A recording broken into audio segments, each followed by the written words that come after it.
সন্ধ্যা সুপ্রিয় দর্শক শ্রোতা, শিক্ষার আলো .com আয়োজিত বিশ্ব শিক্ষক দিবস উপলক্ষে ফেসবুক লাইভ অনুষ্ঠানে আপনাদেরকে স্বাগত জানাচ্ছি। আসসালামু আলাইকুম।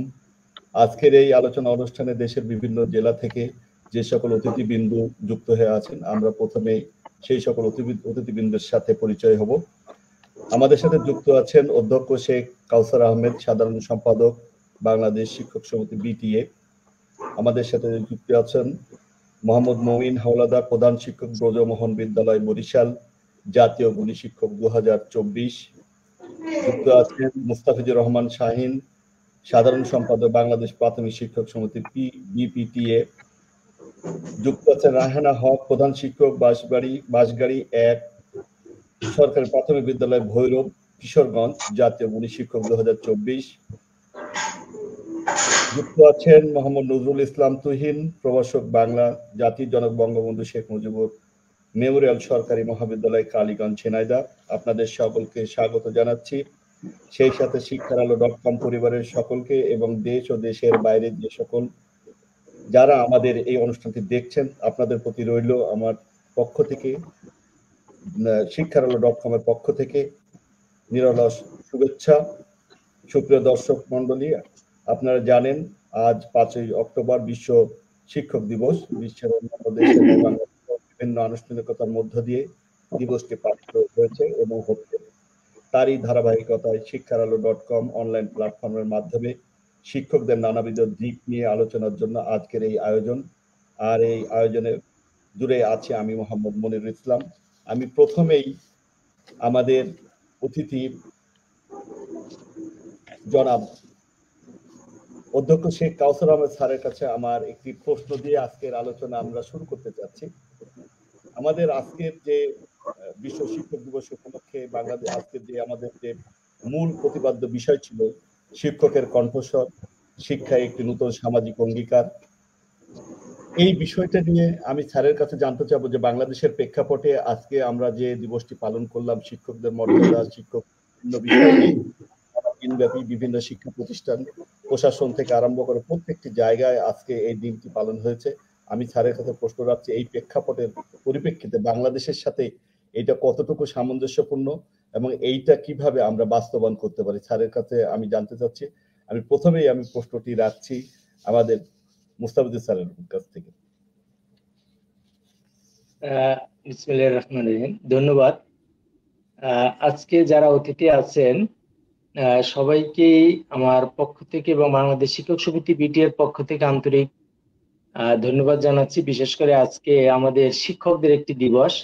যদি আমরা 365 দিনে অনেক দিবসই পালন করি, কিন্তু আজকের দিনটি শুধুমাত্রই শিক্ষক দিবস হিসেবে শিক্ষকদের জন্য। আজকে বিশ্ব শিক্ষক দিবসে সকল শিক্ষকের প্রতি বিনম্র শ্রদ্ধা জানাচ্ছি। আমরা অবগত আছি যে 1983 খ্রিস্টাব্দে প্যারিসে অনুষ্ঠিত তার ইউনেস্কোর 26তম সাধারণ সভায় শিক্ষা এবং উন্নয়নের ক্ষেত্রে শিক্ষকদের অসামান্য অবদানের স্বীকৃতি স্বরূপ এই 5 অক্টোবর বিশ্ব শিক্ষক দিবস হিসেবে পালনের সিদ্ধান্ত গৃহীত হয়। তাই ইউনেস্কো সুপারিশ অনুযায়ী 95 সাল থেকে প্রতি বছর এই দিবসটি পালিত হচ্ছে। ইউনেস্কো 1994 সনে থেকে এই দিবসটি পালন করে আসছে। বিশ্বের 61টি দেশের বেশি এই দিবসটি পালিত হচ্ছে। এই দিবসটি পালনের জন্য এডুকেশন ইন্টারন্যাশনালের সহযোগী 401টি সংগঠন, যদিও এখন বেশি, তা এই ভূমিকা রাখছে। আমরা সাধারণত যেটা বিশ্ব শিক্ষক দিবসে বাংলাদেশের আজকে যে আপনি যেটি নিয়ে আলোচনা সূত্রপাত করেছেন যে এম্পাওয়ারিং এডুকেটরস, এইটা যে কথাটা আমাদের আছে যে অর্থাৎ শিক্ষকের যে কণ্ঠস্বর, এবং সেখানে বলছে যে শিক্ষায় নতুন যে সামাজিক অঙ্গীকার এবং শিক্ষকের যে কণ্ঠস্বর, আসলে এই জায়গাটি আমাদের প্রেক্ষাপটে যদি আমরা আলোচনায় করি যে আমরা আসলে শিক্ষকরা কিন্তু দিন দিন, বিশেষ করে আজকে দেখছেন বাংলাদেশ প্রতিদিনে একটি সংবাদ, এটা হয়তো দেখা যায় কিনা পরিষ্কার ভাবে লেখা আছে, মর্যাদাহীন শিক্ষক জীবন। মর্যাদাহীন শিক্ষক জীবন, যেটি আজকে বাংলাদেশ প্রতিদিনে নিউজটি করেছেন। বাংলাদেশ প্রতিদিনের এই সাংবাদিক আখতারুজ্জামান সাহেব এই নিউজটি করেছেন। এই যে মর্যাদাহীন শিক্ষক জীবন, এই একটি সেন্টেন্স বলি বা এই কয়টি ওয়ার্ডের মধ্যে দিয়ে দেখা যায় যে আমরা বিগত দিনে লড়াই এবং সংগ্রাম করেছি কিন্তু সরকারি এবং বেসরকারি বৈষম্য দূর করার জন্য।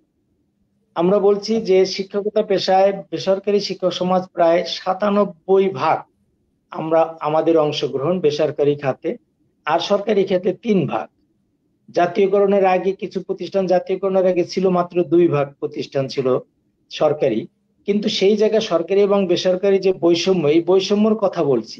কিন্তু আজকে সেই বৈষম্যকে ছাপিয়ে গেছে। আমরা আগে বলতাম যে শিক্ষকদের আর্থিক যে নিরাপত্তা সেটা নাই, শিক্ষকদের সামাজিক নিরাপত্তা সেটাও নাই। আমরা সব সময় বলে আসছি শিক্ষকদের একটু মর্যাদা বা একটু সম্মান ছিল। আজকে কিন্তু এই প্রেক্ষাপটে শিক্ষকদের মর্যাদাটুকুও নাই। এটি হচ্ছে একটি বাস্তবতা যে আমাদের সেই মর্যাদাটুকুও নাই। ইতিমধ্যে আপনারা দেখছেন, আমি সকল জায়গায় যে অন্যায় করেছে সেটা আমি বলবো না, কোনো কোনো টিচারের অন্যায় থাকতেও পারে, কিন্তু আমার একটি জায়গায় প্রশ্ন যে শিক্ষকের অন্যায় থাকবে, ভালো কথা, সেটি দেশে প্রচলিত আইন আছে, প্রচলিত আইনের বিধানেই ওই শিক্ষকের বিরুদ্ধে ব্যবস্থা নিতে হবে। কিন্তু আজকে যেভাবে শিক্ষকদেরকে হয়রানি বা লাঞ্ছিত করা হচ্ছে, শিক্ষকদেরকে এখনই পদত্যাগ করতে হবে এবং পদত্যাগ পত্র লেখারও তাকে সুযোগ দেওয়া হচ্ছে না। ইতিমধ্যেই দেখছেন একজনে পদত্যাগ করছে, শুধু লেখছে আমি পদত্যাগ করলাম। এই জায়গাটা এসে আজকে শিক্ষকদের সকল জায়গা থেকে সংকুচিত করা হচ্ছে, শিক্ষকদের রাজনৈতিক অধিকার থেকে সংকুচিত করার চেষ্টা চলছে, যেটা অপচেষ্টা বলি আমরা।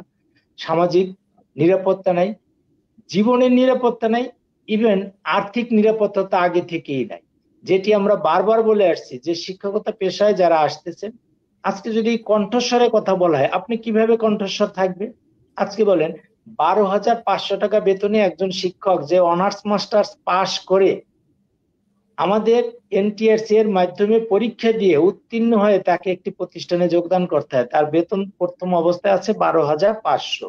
এই 12,500 থেকে আবার 1,250 টাকা 10% কেটে নেওয়া হয়, অর্থাৎ 11,250 টাকায় একজন শিক্ষক তার নিজের জেলা থেকে, নিজের বাড়ি থেকে 500-700 কিলোমিটার দূরে চাকরি করতে হচ্ছে, পরিবার থেকে বিচ্ছিন্ন। আজকে যেখানে অর্থ লাগে না, শুধুমাত্র একটা সিদ্ধান্তের ব্যাপার যে শিক্ষকদের শুধুমাত্র বদলি প্রথাটা যদি একটু চালু করা যায়, তাহলেই কেবলমাত্র বদলি প্রথাটার মধ্যে দিয়ে, যেখানে কোনো আর্থিক সুবিধার দরকার নেই, কেবলমাত্র, আমার কথা শোনা যাচ্ছে?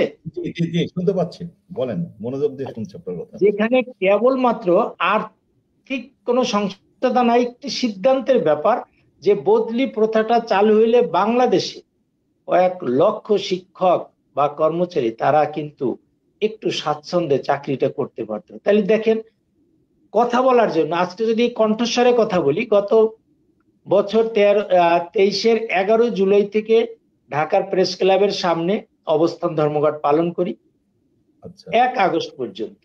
সেখানে কণ্ঠস্বরকে কিভাবে রোধ করার চেষ্টা বা অপচেষ্টা করা হয়েছে, যখন 1 আগস্ট আমাদের সাথে তৎকালীন মাননীয় উপমন্ত্রী, সাবেক সাবেক ক্যাবিনেট সেক্রেটারি কবির বিন আনোয়ার স্যার, এবং সেই উপমন্ত্রী কিন্তু পরবর্তী মন্ত্রী হয়েছে জনাব নভেল চৌধুরী, এরপরে শামসুন নাহার চাপা আপা, উনি ছিলেন আওয়ামী লীগের শিক্ষা ও মানব সম্পদ বিষয়ক সম্পাদক, উনি পরবর্তীতে প্রতিমন্ত্রী হলেন, শিক্ষা প্রতিমন্ত্রী।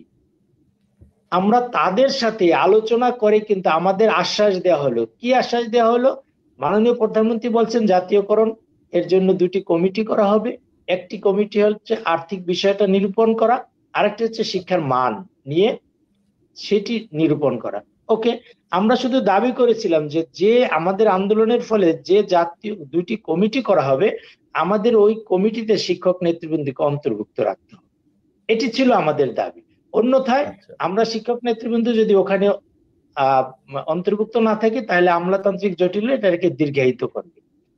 আমাদেরকে আশ্বস্ত করা হলো আপনাদেরকে ওই কমিটিতে রাখার জন্য মাননীয় প্রধানমন্ত্রী নির্দেশ দিয়েছে। ওকে, আর বললাম এই মুহূর্তে বাড়ি ভাড়া, চিকিৎসা ভাতা এবং উৎসব ভাতার জায়গাটিতে পরিবর্তন আনতেই হবে, কারণ আমরা 19 বছর আগে মাত্র 25% উৎসব ভাতা, গত বছরেও কথা বলতেছি, 19 বছর আগে মাত্র 25% উৎসব ভাতা পেয়েছি, সে 25% উচ্চ ভাতা। আজকে আপনারা দাবি করেন দেশটা আজকে বিশাল উন্নয়ন, দেশের এত পরিবর্তন। এই পরিবর্তনের জায়গায় আমার কিন্তু কোনো শিক্ষকদের কোনো পরিবর্তন হয়নি। আমার 25% উচ্চ ভাতা 19 বছর আগে 2060 সনে যে সরকার দিয়ে গেছিলেন, আজকে কিন্তু আমি 25 বছর উচ্চ ভাতা 25% উচ্চ ভাতা আছে। মাত্র 1000 টাকা বাড়ি ভাড়া, 500 টাকা চিকিৎসা ভাতা। এটি শিক্ষকরা শিক্ষকতা করতে পারছে না, এবং এই মুহূর্তে শিক্ষকরা কেউই কিন্তু শিক্ষকতার পেশায় আসতে চায় না। যেমন আপনি কিছুদিন আগে দেখছেন 90,000 পোস্ট খালি, অথচ সেখানে মাত্র 20,000 আবেদন। অর্থাৎ 70,000 শিক্ষক কিন্তু এমনিতেই খালি হয়ে গেল। এই 20,000ও কিন্তু পরবর্তীতে যোগদান করেন। আমি আমাদের স্যার এই স্যারকে একটু থামাই, একটু থামাই আপনাকে। আপনার এই কথা শুনে আমি একটা প্রশ্ন, আমার সম্পূর্ণ প্রশ্ন করতে ইচ্ছা করছে। সেটি হলো যে আপনি যেহেতু একটি সংগঠনের দায়িত্বে আছেন, সাধারণ সম্পাদক পদে আছেন, তো সেই ক্ষেত্রে আপনারা সরকারের ঊর্ধ্বতন যে কর্তৃপক্ষ যখন যারা থাকেন, তাদের সাথে আপনারা কি এই ব্যাপারে কোনো কথাবার্তা বলার সুযোগ পেয়েছেন কিনা বা বলেছেন কিনা? আমি প্রশ্নটা একেবারে ক্লিয়ার সাউন্ড বুঝতে পারিনি, তবে আমি আমার কথাটা আর একটু শেষ করে দিই, যে কণ্ঠস্বরে কথাটা আসছে। আমরা সেই আন্দোলনটা করলাম, এবং সেখানে যেদিন বসলাম 1 আগস্ট, সেদিন মাননীয় ওই ক্যাবিনেট সেক্রেটারি, ওনার সাবেক ক্যাবিনেট সেক্রেটারি ওনার কক্ষেই আমরা বসছি। বসার পরে কিন্তু আমাদের সাথে কথা হলো যে খুব শীঘ্রই মাননীয় প্রধানমন্ত্রী বলছেন যে কত টাকা লাগবে এই জায়গাগুলো পরিবর্তন আনতে, সেই হিসেবটা আমাকে দাও। আচ্ছা, আপনারা বললেন যে আপনারা একটু মাননীয় প্রধানমন্ত্রীর উপর আস্থা রাখেন, আপনার এই হিসাবটা অতি তাড়াতাড়ি দিব, আপনাদেরকে সাথে নিয়েই দিব, এবং আমরা বিশ্বাস করি মাননীয় প্রধানমন্ত্রী এই জায়গাগুলোয় বাড়ি ভাড়া, চিকিৎসা ভাতা এবং উচ্চ ভাতার ক্ষেত্রে পরিবর্তন আনবে। আচ্ছা, ওকে, আমরা মেনে নিলাম। আমরা বললাম যে আন্দোলনটা এখানে মুলতবি করলাম, আমরা কিন্তু আন্দোলন প্রত্যাহার করলাম না বা স্থগিত করলাম, সেখানে মুলতবি করলাম। এবং পরিশেষে আমি বলছিলাম যে আজকে আরেকটি আমাদের দাবি আছে, সে দাবিটি হচ্ছে যদি কোনো শিক্ষক বা কর্মচারী প্রতিষ্ঠানে ফিরে গেলে তাদেরকে হয়রানি করা হয়, তাহলে কিন্তু আমরা আবার আন্দোলনে নামবো। আজকে আপনাকে ঘোষণা দিতে হবে, মাননীয় উপমন্ত্রীকে বলছিলাম যে আজকে আপনি ঘোষণা দিবেন যে এই 22 দিন আন্দোলনে যারা অংশগ্রহণ করেছে তাদের কাউকে বিন্দু মাত্রে আন্দোলনে যোগদানের কারণে অনুপস্থিত দেখানো যাবে না, এবং কোন রকম হয়রানি করা যাবে না। তারা আশ্বাস তো করলেন যে হ্যাঁ, দেয়া যাবে না। কিন্তু আমি ফিরে আসার পরেই দেখলাম সবচেয়ে বড় আঘাতটা আমার উপরই আসে। কারণ কণ্ঠস্বর কিভাবে রোধ করা হয়, আমাকে একেবারে সম্পূর্ণ অন্যায় ভাবে, যেখানে আমার প্রতিষ্ঠানটা 2015 সনে একটি মিনিস্ট্রি অডিট, যেখানে 2021 সনে একটি মিনিস্ট্রি অডিট হয়েছে, এবং সেই দুইটি অডিটই কোথাও কোনো আপত্তি নেই। প্রতিনিয়ত নির্দিষ্ট টাইম অন্তর অন্তর আমার আভ্যন্তরীণ অডিট হয় এবং বাৎসরিক অডিট হয়। যেখানে অডিটে কোথাও আপত্তি ছিল না, সেখানে কি করলো, ম্যানেজিং কমিটিকে তৎকালীন শিক্ষামন্ত্রী ডাক্তার দীপু মনির নির্দেশে এবং সরাসরি নির্দেশে আমাকে সাময়িক বরখাস্ত, এবং 16 দিনের মাথায় আমাকে চূড়ান্ত বরখাস্ত করা হয়। 29শে নভেম্বর আমাকে চূড়ান্ত বরখাস্ত করা হয়েছে, রাতের বেলা আমাকে চিঠি দেওয়া হয়েছে। আমি সকালবেলা যখন বোর্ড অফিসে গেছি আলোচনার জন্য মাননীয় চেয়ারম্যানের কাছে, চেয়ারম্যান মহোদয় আমাকে বলতেছেন যে আপনার আরবিট্রেশনে আগামী 3 তারিখে, অর্থাৎ ওই দিন ছিল 30 তারিখ, শুক্র এবং শনিবার 2 দিন ছিল, 1, 2, 3 তারিখে রবিবার আরবিট্রেশনে আসলো। অর্থাৎ কত দ্রুত আরবিট্রেশন উঠল, এবং এটি তৎকালীন শিক্ষামন্ত্রী ডাক্তার দীপু মনির নির্দেশে এই কাজটি করা হয়েছে। অর্থাৎ মানুষকে কিভাবে কণ্ঠরোধ করা হয়। আজও কিন্তু আমি পরবর্তীতে কিন্তু হাইকোর্টে গেলাম, হাইকোর্টে গিয়ে কিন্তু সেটাকে স্টে অর্ডার পাইলাম। স্টে অর্ডার পরও কিন্তু আমাকে যোগদান করতে দেওয়া হয়নি, আজও কিন্তু আমি যোগদান করতে পারি নাই। তাহলে চাইলাম কি? চাইলাম জাতীয়করণ, চাইলাম আর শিক্ষকদের হইলেন অধিকার, চাইলাম অর্থনৈতিক নিরাপত্তা, এবং এও বললাম যে আজকে দেখেন আপনারা তিনটি বাজেটে কোন রকম প্রক্সি না দেওয়ার কারণে আজকে একজন শিক্ষক অবসরে যাওয়ার পরে 3 থেকে 5 বছরের মধ্যেও সে তার অবসর ভাতাটা পাচ্ছে না। এটি তাহলে আমাদের আর্থিক নিরাপত্তাটা কোথায় আছে? আমাদের কোন সামাজিক নিরাপত্তা কোথায় আছে? আর কণ্ঠস্বর তো কথাই বলা যাচ্ছে না, কারণ তখন দেখছেন আমরা আন্দোলন করতেছি প্রেস ক্লাবের সামনে, লক্ষ লক্ষ শিক্ষক সেখানে অংশগ্রহণ করতেছে, স্যার ডাক্তার আপনি কি, দীপু মনি বলছে স্যার আমরা আপনি কি, বিরোধী দলের পালে হাওয়া লাগানোর জন্য আন্দোলন করছি, তাই কাসাদ না? স্যার আপনি, কাসাদ স্যার আপনি কি এখন পাচ্ছেন কথা বলতে? জি, এখন কি আপনি কথা বলতে পাচ্ছেন বর্তমান এখন শুনতে পাচ্ছি, পরিস্থিতিতে? হ্যাঁ হ্যাঁ শুনতে আমি পাচ্ছি। আমার প্রশ্নটি হচ্ছে যে বর্তমান পরিস্থিতিতে কি আপনি কথা বলতে পাচ্ছেন? এখন মুক্তভাবে কি কথা বলতে পাচ্ছেন কিনা গত আপনি?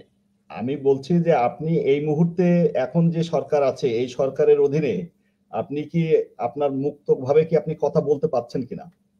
না, এই সরকারের অধীনে কথা বলতে পারছি এটা বলা যাবে না, কারণ কি এই সরকারের অধীনে তো কোনো কথাই বলা, আইন কোথায় আছে?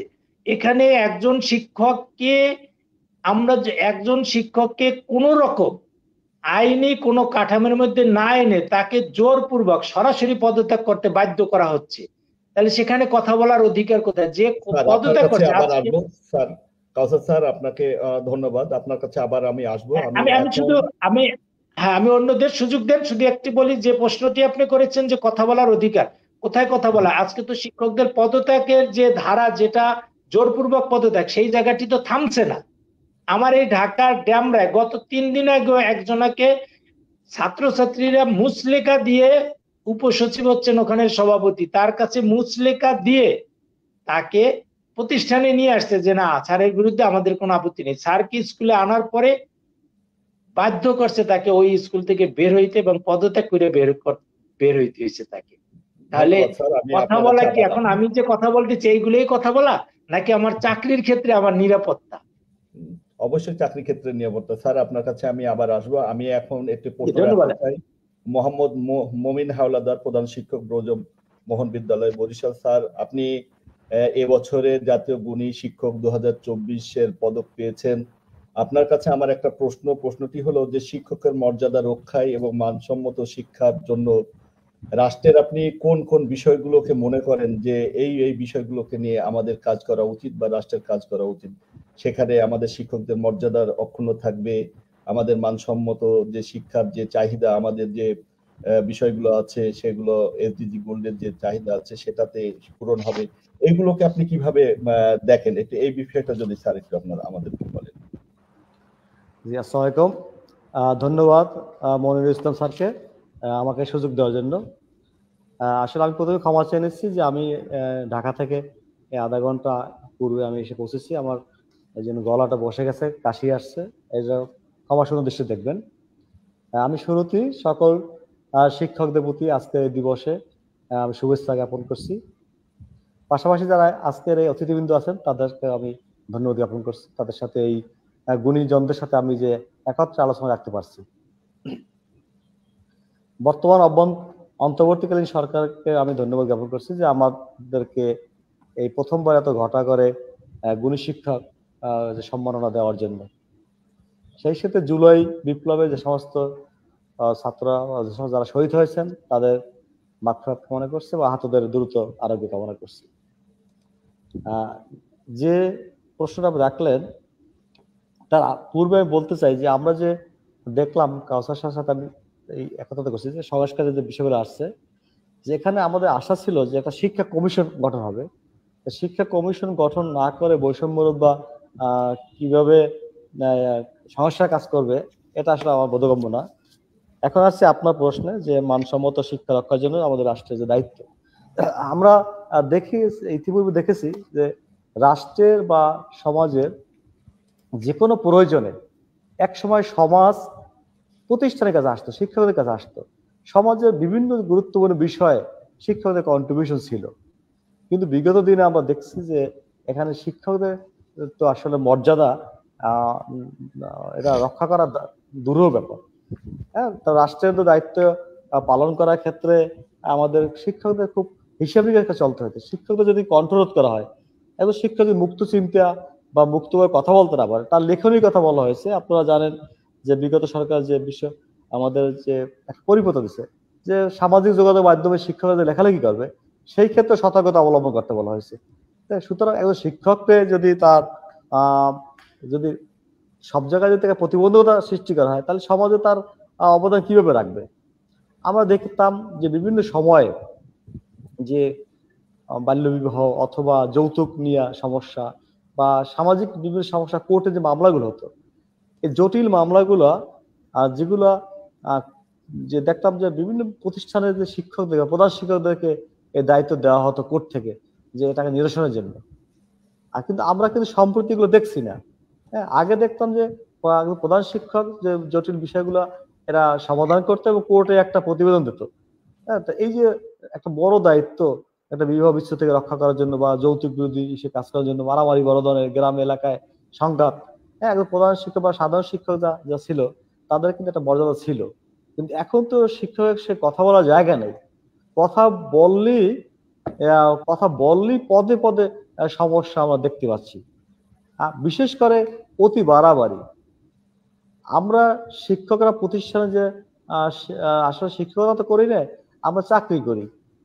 যে আমরা আসি ও সমাজ যাই, সমাজে যদি কন্ট্রিবিউশন, আগে তো সমাজে প্রতিটি বিষয় সমাজ প্রতিষ্ঠানের আসতো, আর এখন প্রতিষ্ঠানের সমস্যার জন্য আমরা সমাজের কাছে যাই। হ্যাঁ, এই অবস্থা থেকে বের হয়ে আসতে হবে। আমাদের অনেক সামাজিক দায়বদ্ধতা আছে সমাজে। আমাদের আমাদের করণীয় কি স্যার? আমাদের করণীয় কি? আপনি কি মনে করছেন? আমাদের করণীয় হলো যে রাষ্ট্র আমাদেরকে করার জন্য যে মুক্ত অধিকার দিতে হবে, আমাদেরকে স্বাধীনভাবে কাজ করার অধিকার দিতে হবে, তাহলে আমরা সমাজ গঠনে ভূমিকা পালন করতে পারবো। শেয়ার করি আপনার সাথে, একটু শেয়ার করি আপনার সাথে, আপনার আরো বলতে হয়তো সুবিধা হবে যে আজকে যে বিশ্ব শিক্ষক দিবস পালিত হয়েছে, আপনি জানেন মনে হয় যে এগুলো জেলা পর্যায়ে ডিসি হচ্ছে এর প্রধান আহ্বায়ক হয়েছেন উনি। উপজেলা পর্যায়ে ইউনো, এখানে শিক্ষকদের খুব বেশি সামনে নিয়ে আসা হয়নি।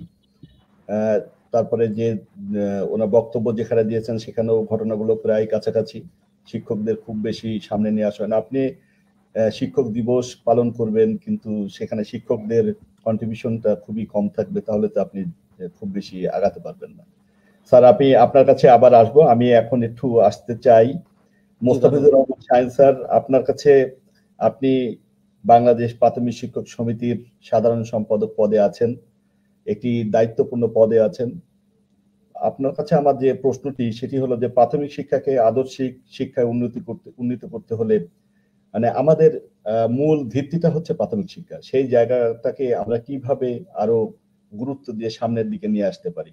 এখন আমি প্রশ্নটা এই কারণেই রাখছি যে অনেক জায়গায় কিন্ডারগার্টেন যেগুলো আছে সেগুলো অনেক ক্ষেত্রে সরকারি প্রাথমিক বিদ্যালয় থেকে অনেক এগিয়ে গিয়েছে, বা যে কোনো ভাবে আমাদের মাইন্ডসেটের কারণে হলেও সেগুলো এখন আমাদের শিক্ষার্থীদের, আমাদের ছেলে মেয়েদের আমরা সেখানে বেশি ভর্তি করছি, কিন্তু আমাদের যোগ্য শিক্ষক থাকা সত্ত্বেও আমরা প্রাইমারি স্কুলে খুব বেশি আমরা বিশেষ করে গ্রাম অঞ্চলগুলোতে খুবই দেখা যায়, ছোট ছোট জেলা শহর উপজেলা শহরগুলোতে এগুলো প্রচন্ড অন্যরকম একটা রূপ ধারণ করেছে।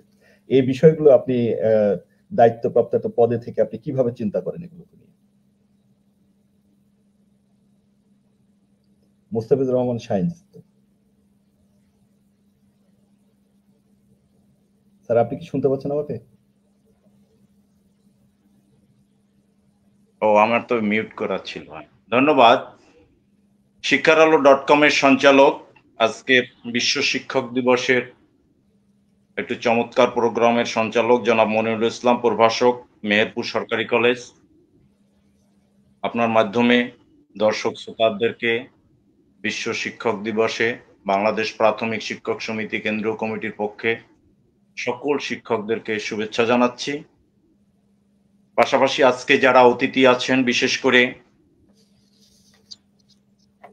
বাংলাদেশ শিক্ষক সমিতির কেন্দ্রীয় সাধারণ সম্পাদক, যার কথা শুনতে অনেকেই আগ্রহ ভরে থাকেন, জনাব অধ্যক্ষ শেখ কাউসার আহমেদ। তারপর ঝিনাইদহ কলেজের বাংলা প্রভাষক আছেন জনাব নজরুল ইসলাম। আর বিশেষ করে আমাদের আজকে দুজন অতিথি, যাদের জন্য আজকে এই আয়োজন, গুণী শিক্ষক। বর্তমান অন্তর্বর্তীকালীন সরকার যে একটি নতুন ধারা সৃষ্টি করেছেন শিক্ষক দিবস উপলক্ষে, যে সারা দেশের প্রতিষ্ঠানে থেকে গুণী শিক্ষক বাছাই করে এনেছেন। সেখানে জাতীয়ভাবে প্রাথমিকে জনাব রায়হানা হক, প্রধান শিক্ষক, বাঁশগাড়ি সরকারি প্রাথমিক বিদ্যালয় ভৈরব, এবং মাধ্যমিকে জনাব মমিন হলাদার, প্রধান শিক্ষক, বর্জ্যমোহন বিদ্যালয় বরিশাল। আপনাদেরকে ধন্যবাদ জানাচ্ছি। এবছর বিশ্ব শিক্ষক দিবসের প্রতিপাদ্য শিক্ষকের কণ্ঠস্বর, শিক্ষায় নতুন সামাজিক অঙ্গীকার। সামাজিক অঙ্গীকার সম্পর্কে আমাদের বিটিএর সভাপতি সেক্রেটারি মহোদয় আসলে বলেছেন।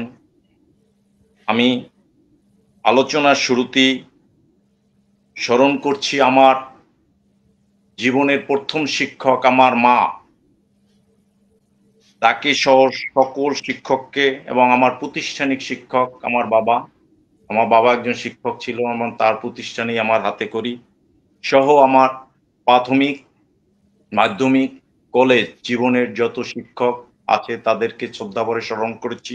তাদের মধ্যে যারা মৃত্যুবরণ করছেন তাদের আত্মার মাগফিরাত কামনা করছি, এবং এখনো অনেকেই জীবিত আছেন, তাদেরকে শ্রদ্ধাভরে স্মরণ করছি, এবং সারা জীবন তাদের আমাদের মনে তাদের নাম গেঁথে থাকবে।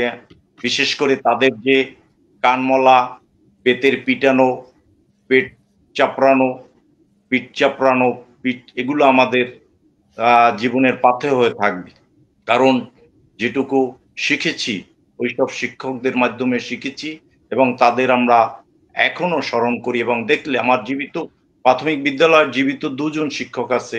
আমি একজনকে প্রায় পাই, একজনকে অনেকদিন পাই না, খুবই কষ্ট লাগে, অনেক দূরে থাকেন। কিন্তু যাকে পাই তাকে খুঁজে গিয়ে পায়ে হাত ধরে সালাম করি। আমার খুব ভালো লাগে যখন আমার প্রাথমিক বিদ্যালয়ের সেই শিক্ষককে পায়ে সালাম করতে পারি। তারপর কলেজের শিক্ষক যাদের 2-4 জন বেঁচে আছে, তাদের এভাবে আমরা শ্রদ্ধা করার চেষ্টা করি। আসলে সঞ্চালক মহোদয় যে প্রশ্নটি করেছেন, আমি এই প্রশ্নের উত্তরে এখন আসি। প্রাথমিক শিক্ষাকে কিভাবে আধুনিকায়ন করা? আসলে প্রাথমিক শিক্ষা ডিপার্টমেন্ট একটি বড় ডিপার্টমেন্ট। এখানে প্রায় 4 লক্ষাধিক শিক্ষক আছে। 4 লক্ষাধিক শিক্ষক আছে, কিন্তু আমরা বলি যে শিক্ষকের মর্যাদা অনেক, শিক্ষক জাতি গড়ার কারিগর, অনেক বিশেষণে বিশেষিত করি। আসলে বাস্তবে কি তাই? বাস্তবে একজন শিক্ষক কত আমাদের বেতন পান, কি মর্যাদা পান, সেটা আসলে ভিতরে যারা আছে তাছাড়া আসলে জানা সম্ভব না। শুধু শিক্ষা পরিবারে যারা আছে তারাই বোঝে। একজন শিক্ষক, আপনি জানেন সহকারী শিক্ষক যে প্রাথমিক বিদ্যালয়ে ১ম যোগদান করে, সে ১১,০০০ টাকা বেতনে যোগদান করে। সর্বসাকুল্যে ১৭,০০০ টাকা বেতন পান। এই দুর্মূল্যের বাজারে আধুনিক জীবনযাত্রার মান উন্নয়নের জন্য ১৭,০০০ টাকায় কি সম্ভব? একজন শিক্ষক একজন শিক্ষার্থীর নিকট কিন্তু আইডল। সে তাকে অনুসরণ করে শিক্ষার্থী। তার পোশাক আশাক, চলন বলন এগুলা শিক্ষার্থীরা অনুসরণ করে। এটাও একটা শিক্ষা। তাহলে শিক্ষক যদি আমার সুন্দরভাবে গোছানোভাবে স্কুলে না যেতে পারে, এবং আপনারা জানেন প্রাথমিক বিদ্যালয়ের সময়কাল একটি দীর্ঘ সময়, ৯টা ৪টা একটা শিক্ষক থাকতে হয়। একজন শিক্ষকের মাসিক টিফিন ভাতা ২০০ টাকা মাসিক, যেখানে একজন অন্যান্য ব্যাংকার সহ অনেকের দৈনিক ২০০ টাকা, সেখানে মাসিক ২০০ টাকা কিভাবে ৯টা ৪টা কি নাস্তা খেয়ে থাকতে পারে? যাই হোক, এ সকল জটিলতা আছে, তারপরও আমরা মর্যাদা নিয়ে বাঁচতে চাই। শিক্ষক আমরা অর্থনৈতিকভাবে যেভাবেই থাকি না কেন, মর্যাদার প্রধান স্থান হইল পদোন্নতি। তো প্রাথমিক বিদ্যালয়ের প্রধান শিক্ষক একজন, যে পদে ঢুকবে ওখান থেকেই তার অবসরে যেতে হবে। ৩৫ বছর কেউ চাকরি করুক, ৪০ বছর হোক, ৩২ বছর, সে ওখান থেকেই, কোনো পদোন্নতি নাই। সহকারী শিক্ষক থেকে প্রধান শিক্ষক পদোন্নতি শুধু একটা আছে, সেটা ২০০০ প্রাথমিক ডিপার্টমেন্টে ২০০৯ সাল থেকে বন্ধ আছে। সেটা একটা বৈষম্য না? বিগত সরকারের আমলে এটা একটা বিশাল বৈষম্য। ৩৪,০০০ প্রাথমিক বিদ্যালয়, ৬৫,০০০ প্রাথমিক বিদ্যালয়ের ভিতরে ৩৪,০০০ পদ খালি আছে, কিন্তু পদোন্নতি দিচ্ছে না। কি পদোন্নতি? কিন্তু আপনারা আরো জানবেন যে পদোন্নতি প্রাথমিক বিদ্যালয়ের বর্তমান যে পদোন্নতি চালু আছে সবেতন। এর আগে যারা পদোন্নতি পেয়েছেন, ৯ সালের আগে যারা পদোন্নতি পেয়েছেন, তারা কিন্তু সবেতনে, কোনো স্কেলের পরিবর্তন হয়নি। সহকারী শিক্ষক হিসেবে যে বেতন পেতেন, প্রধান শিক্ষক হিসেবে সেই বেতনই পাচ্ছে তারা, কিন্তু ১ টাকাও তাদের বেশি বেতন হয় না। এটা একটা বৈষম্য। আসলে সারা দেশই বৈষম্যের একটা, আমাদের ছাত্র জনতা বিগত ৫ই আগস্ট একটা বৈষম্যের ছাত্র আন্দোলনের যে মহাসড়ক তৈরি করেছে, এখন সব ডিপার্টমেন্টে সেই বৈষম্যের কিন্তু দিকে আমাদের চোখ যায়। আগে আমরা আসলে বলতে পারতাম না। একটু আগে গুণী শিক্ষক জনাব মমিন হাওলাদার সাহেব তিনি বলেছেন যে আসলে কণ্ঠ রোধ ছিল আমাদের কণ্ঠ, কিন্তু এখন তো সেইটা আমাদের বৈষম্য গুলো দেখতে হবে। বর্তমান অন্তর্বর্তীকালীন সরকারের নিকট আমাদের এই সকল বৈষম্যগুলা ইতিমধ্যে স্যার, আমরা বিভিন্ন সভা স্যার আপনাকে আবার সেমিনারে আসবো স্যার। অনেক ধন্যবাদ স্যার, আপনি অনেকভাবে বলার চেষ্টা করেছেন বিষয়গুলোকে। আমি আপনার কাছে আবার আসবো। আমি এখন একটু আসতে চাচ্ছি রায়হানা হক ম্যাডামের কাছে। আপনার কাছে আমার একটু ছোট্ট জানার যে ইচ্ছা, সেটি হলো যে আপনার সম্পর্কে যেটুকু জানি সেটি হলো আপনি দেশে বিদেশে বিভিন্ন প্রশিক্ষণ গ্রহণ করেছেন, বিশেষ করে বেশ কয়েকটি দেশে আপনি বিদেশে গিয়েছেন। আমার প্রশ্নটি হলো যে আপনি যখন প্রশিক্ষণে গিয়েছেন অবশ্যই সেই দেশের প্রাথমিক শিক্ষা হোক বা অন্যান্য শিক্ষা সংক্রান্ত প্রতিষ্ঠানগুলোকে আপনি সেখানে ভিজিট করেছেন বা সেই সুযোগ আপনার হয়েছে। আমার প্রশ্নটি হলো যে সেখান থেকে আপনি বাংলাদেশের অবস্থানগত যে বিষয়গুলো থাকে, আমরা কিভাবে আমাদের দেশ আর সেই দেশের শিক্ষা ব্যবস্থাগুলোকে আপনি কিভাবে দেখেছেন, আপনার অভিজ্ঞতাটা যদি প্রথমে একটু বলেন, তারপরে আপনার কাছে আমি প্রশ্ন দিয়ে পরে আসবো। আসসালামু আলাইকুম। আজকে বিশ্ব শিক্ষক দিবসে সকল শিক্ষকের প্রতি আমি বিনম্র শ্রদ্ধা জানাচ্ছি। এবং আমাদের দেশের শিক্ষকরা আসলে সুবিধা বঞ্চিত, এবং সুবিধা বঞ্চিত হয়েও তারা অনেক ভালো শিক্ষক, এবং আমার মনে হয় শিক্ষাদানে তারা প্রচুর চেষ্টা করে, না হয় এত 17 কোটি মানুষ শিক্ষিত হতো না। এবং আমাদের দেশে অনেক, আমি বলবো যে ব্রেইন ড্রেন হয়ে যায়, কিন্তু আমাদের দেশে ব্রেইন আছে, ড্রেন হয়ে যাচ্ছে শুধু মানে সুষ্ঠু বেতন কাঠামোর জন্য। আমাদের দেশে এত বৈষম্য যে এক এক সেক্টরে এক এক ধরনের বেতন।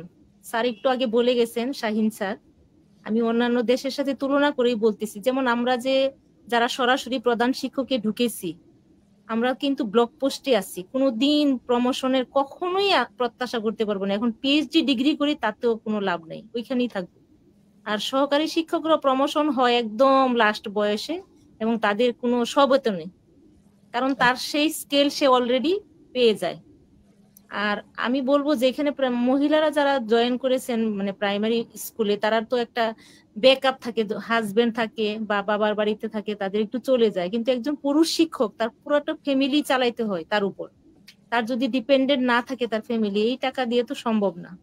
আচ্ছা যাই হোক, বিদেশে এটাই দেখছি, তাদের বেতন কাঠামোটা অত্যন্ত ভালো। ভালো হলে তো তারা অবশ্যই ভালো দিবে, এটা তো বোঝাই যায়। এখন আমি দেখছি বিদেশে আরেকটা জিনিস ভালো লাগছে, যে তারা টিফিন স্কুলে বাচ্চাদের ফিডিং, যে মিড ডে মিলটা স্কুলে করা হয়, সব বাচ্চারা স্কুলেই করে। আমি যতগুলা দেশ দেখেছি সবগুলা দেশে মিড ডে মিল চালু আছে, এবং টিচাররা কখনোই টিফিন এনে খেতে হবে এই টেনশন তাদের মাথায় থাকে না, কারণ স্কুলে তাদের কিচেন আছে, ওইখানে রান্না করার কুক আছে, তারা রান্না করে বাচ্চা শিক্ষার্থীরা নিজের ক্লাসে নিয়ে সার্ভ করে খায়। এবং প্রত্যেকটা ক্লাসে একজন শিক্ষকে 20 জনের বেশি স্টুডেন্ট নেই, এবং প্রত্যেকটা ক্লাসে 2 জন করে টিচার আছে। একজন হলো হেড টিচার, মানে হেড অফ দ্য ক্লাস, শ্রেণী শিক্ষক, তার সাথে একজন হেল্পার থাকবে। তাহলে বুঝেন যে দুইটা টিচার যখন একই ক্লাসে পড়ায় তখন তাদের অবস্থানটা কি হয়। আরেকটা হলো আমাদের দেশে আমাদেরও কিছুটা দুর্নতা আছে, যেমন আমরা হয়তো প্র্যাকটিক্যালি পড়াইতে চাই না, আমরা শুধু থিওরিটিক্যালি এর উপরে বেশি জোর দেই। তারা কিন্তু পর্যাপ্ত উপকরণ ব্যবহার করে, পর্যাপ্ত। আমাদেরকে বললে আমরা চেঞ্জ হচ্ছি না, বা ওই যে আমাদের আসল জায়গায় মেরে দেওয়া হয়, তখন আমাদের মেন্টালিটি থাকে কখন এখান থেকে এই চাকরিটা ছেড়ে চলে যাব, এই চাকরিটাকে আমরা ভালোবাসি না, শিক্ষকতা পেশায় আসছি জোর করে, অন্য পেশা হলো না বা থেকে যাচ্ছি, এই যে মন থেকে আমরা ভালোবাসতে পারি না। কারণ কি? আমাদের সামাজিক মর্যাদা বলতে ওই যে বেতন কাঠামোটা আমাদের ভালো না। প্রত্যেকে, মাধ্যমিক বলেন প্রাথমিক বলেন, শুধু সরকারি মনে হয় মাধ্যমিকদের অবস্থানটা একটু ভালো, বা কলেজ সরকারি যারা আছে, আর বাকিরা আমাদের অবস্থান একই রকম। সরকারি প্রাথমিক বিদ্যালয়, এমপিভুক্ত মাধ্যমিক বিদ্যালয় অবস্থা সেরকম। এখন বিদেশের সাথে সবকিছু তো আমরা ওই জন্যই করতে পারতেছি না। আমি বললেও যে আমার স্কুলে আমি সবকিছু, তখন বলবে ম্যাডাম তাহলে ওদের মতো আমাদের করেন, আমরা যেন ভাত আনার জন্য সকালবেলা রান্না করার জন্য একদম প্রিপেয়ার্ড হয়ে, মানে আমি যে 9টায় স্কুলে বসবো, দৌড়াইয়া যাবো 9টা থেকে 4টা পর্যন্ত, এত দীর্ঘ সময় থাকবো। আমি যদি স্কুলে খাবার পেতাম, আমি যদি স্কুলে রেস্ট নিতে পারতাম। যেমন ভিয়েতনাম আমি গেছি স্কুলে, হঠাৎ করে দেখি দুপুরে লাঞ্চ করার পরেই ছেলে মেয়ে সব ঘুমায় পড়ছে, একটার সময় সাথে সাথে 10 মিনিটের ভিতর ক্লাসের টিচার আর সব স্টুডেন্টরা বেঞ্চ টেনে এনে সবাই ঘুমায় পড়ছে। আমি দেখে অবাক হয়ে গেলাম, কিরে এরকম ঘুমালো কেন? সবাই লাইট টাইট অফ করে। তারপরে দেখলাম টিচারদের রুমে এরকম মানে একতলা দুতলা খাট আছে এরকম, ওইটার উপরে টিচারও ঘুমায় গেছে আমাদেরকে রেখে। আমরা কিছুজন বসে আছি প্রিন্সিপালের সাথে, বাকিরা ঘুমায় গেছে। আমার এত ভালো লাগছে, বললো যে আমাদের একটু রেস্টের দরকার, এটা নাকি তাদের দেশের নিয়ম। সবাই মানে দুপুরে লাঞ্চের পরে ঘুমায় 1 ঘন্টা টিফিন থাকে, যতটুকু ঘুমাইতে পারে, তারপরে আবার ক্লাস হয়। এই যে তাদের দেশের সিস্টেম গুলা, মানে আমাদের দেশের হয়তো এই যে আমাদের দেশের মানে কি বলবো যে সব দিক দিয়ে হয়তো আমরা ডেভেলপিং কান্ট্রি বা আর্থিক ভাবে এতটা ইয়া না, আর গার্ডিয়ান গুলো এত সচেতন না, বা আমরা এরকম পারতেছি না বিভিন্ন কারণে। ওই দেশে সবকিছুই আমরা পারবো না এই দেশে ইয়ে করতে, যতদিন আমাদের বেতন কাঠামো ভালো না করে, আমাদেরকে ভালো মানের একটা মানে মর্যাদা সম্পন্ন না দেওয়া হয়, যে আমরা নিজেরাই এই টাকা দিয়ে চলতে পারবো। ডিপেন্ডেন্ট আমি যখন ইন্ডিপেন্ডেন্ট হব তখন পাবো, কিন্তু আমি যখন ডিপেন্ডেন্ট আমার ফ্যামিলির অন্য কারো কাছে, তখন আমাদের কাছে আউটপুটটা সেরকম আসবে না। ইনপুটটা দিলে আমরা, আমার মনে হয় প্রত্যেকটা শিক্ষক আমাদের দেশে ব্রিলিয়ান্ট। দেখেন ওই যে স্যার, উনি বরিশাল থেকে গেছেন, স্যার অবশ্যই গুণী, উনার কোনো না কোনো এমন গুণ আছে যেটা সারা বাংলাদেশে উনাকে গুণী শিক্ষক তৈরি করছেন। আমার কথা বাদই দিলাম, আমি এতটা গুণী না, কিন্তু মোটামুটি আপনাদের দোয়ায় হয়তো বা আমি এই জায়গায় যেতে পারছি। এটাই স্যার এখন আমি বলবো, আর কিছু বলতে চাই না বাইরের অভিজ্ঞতাটা। ধন্যবাদ স্যার। অনেক অনেক ধন্যবাদ। আমি এখন একটু আসতে চাই আমাদের জনাব নজরুল ইসলাম স্যারের কাছে। স্যারের কাছে আমার প্রশ্নটা একটু অন্যরকম, যে এতক্ষণ আমরা যে 4 জন আলোচকের কথা শুনছিলাম, এই 4 জন আলোচকের মধ্যেই ইভেন আমার মধ্যেও আমিও যুক্ত করে নিচ্ছি এখানে, যে আমাদের মধ্যে হতাশার একটি দারুণ জায়গা সবসময় কাজ করে। কিন্তু আমরা তো যে দেশে বসবাস করি সেই দেশটি কেমন, সেই দেশের কাঠামোগত বেতন কাঠামো, অন্যান্য যে বিষয়, সবগুলো বিষয় কিন্তু আমাদেরকে চিন্তা করেই সবকিছু করতে হয়। সেখানে কিছু অসুবিধা আছে, রাষ্ট্রীয় কিছু সিদ্ধান্তের বিষয় থাকে, তারপরে আমরা আমাদের মানসিকতার জায়গা থেকে সেইভাবেই চিন্তা করি। তা আপনার কাছে আমার প্রশ্নটি হলো যে অনেক অভিযোগ তো আমাদের আছে, তারপরেও আমরা এই পেশাতেই আছি, যে যেখানে আছি, যে প্রতিষ্ঠানে আছি না কেন, আমরা শিক্ষকতা পেশাতেই আছি। আমরা আসলে কি শিক্ষক হয়ে উঠতে পেরেছি বা পাচ্ছি, বা আমাদের সেই চেষ্টাটা কি আছে? এটি আপনার কাছে আমার প্রশ্ন। আপনি তো বড় পর্যায়ে আছেন, কলেজে আছেন।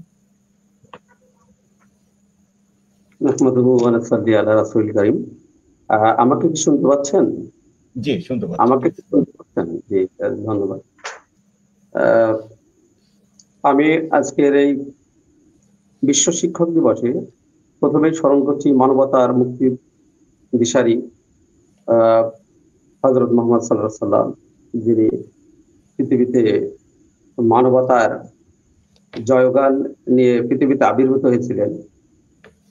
আমি আজকের এই বিশ্ব শিক্ষক দিবসে আমি এক ঝাঁক সম্পদ, যাদের সাথে আমার সৌভাগ্য হয়েছে কথা বলার, আমার সাথে যারা উপস্থিত আছেন সবাইকে সাধুবাদ জানাচ্ছি। আমি নিজেকে মানে একজন সম্মানিত বোধ করছি আমি নিজে, যে আমি সবার সাথে আলোচনা রাখতে পারছি, আজকে কিছু কথা বলতে পারছি। তো আজকের এই বিশ্ব শিক্ষক দিবসে আমি আমার কথা বলার প্রথম যে শিক্ষক, আমার মা বাবা, আমার জীবন গঠনের বিভিন্ন পর্যায়ে যে শিক্ষক যারা ছিলেন, আমি কথা বলতে সত্যি আপ্লুত হয়ে যাচ্ছি, কথা বলতে আবেগপ্রবণ হয়ে যাচ্ছি। আমার যেসব শিক্ষক আমার সামনে থেকে মৃত্যুবরণ করেছেন, যারা জীবিত আছেন, আমি সবাইকে শ্রদ্ধা করে স্মরণ করছি। আমি একটু ভিন্ন ধারায় কথা বলতে চাইছিলাম, কিন্তু আজকের এই বিশ্বের যে প্রেক্ষাপটে, আজকের এই আধুনিক সময় এসেও যারা মন্ত্রী, সচিব, প্রতিটি পর্যায়ে মানুষকে যারা গঠন করে, সেই শিক্ষকদের দাবির জন্য যে আন্দোলনে নামতে হয়, এই যে নাজুক পরিস্থিতি, এত প্রশ্ন, এত সমস্যা, এই প্রেক্ষাপটে আমার এই কথা বলার ধরনটি আমি একটু চেঞ্জ করতেই বাধ্য হচ্ছি। আমি ইতোমধ্যে কয়েকজন গুণী ব্যক্তির কথা শুনছিলাম এবং অত্যন্ত মূল্যবান কথা ওনারা বলেছেন। আমি প্রথমেই সঞ্চালক মনিরুল ইসলাম স্যারকে ধন্যবাদ জানাচ্ছি আজকের বিশেষ অনুষ্ঠানে আমাকে কিছু কথা বলার সুযোগ দানের জন্য। আমার সাথে আমি শেখ কাউসার আহমেদ স্যার, আমি স্যারকে আন্তরিক ধন্যবাদ জানাচ্ছি। স্যারের কথা আমি শুনছিলাম। রায়হানা হক ম্যাডাম, রায়হানা অত্যন্ত গুণী একজন মানুষ, ওনার কথা আমি শুনলাম। মুস্তাফিজুর রহমান শাহিন স্যার আছেন আমাদের সাথে, মমিন হলাদ স্যার, সবাইকে আমি আন্তরিক শুভেচ্ছা ভালোবাসা জানাচ্ছি। আমরা একই প্ল্যাটফর্মে আছি শিক্ষকতায়। তো আমাদের দেশটিতে আমি দেখছি ক্যাডারশিপেও আমাদের পার্থক্য আছে, পদোন্নতিতে সেখানেও সমস্যা। শিক্ষকদের সার্বিক নিরাপত্তা নিয়ে, আর্থিক নিরাপত্তা নিয়ে সমস্যা। বদলি প্রথা চালু করা খুবই দরকার, এটা নিয়ে সমস্যা। বাসা ভাড়া আমি দেখছি যারা এমপিও ভুক্ত প্রতিষ্ঠানে আছেন, আমার পরিবারেও আছেন, আমার পরিবারের অধিকাংশ লোকই শিক্ষক। স্যার আমি আপনাকে একটু থামাই স্যার, এইগুলো কথা কিন্তু আমরা ইতিপূর্বে আমাদের আলোচক বিদ্যমাদের এইগুলো কথা বলেছেন। সেখানে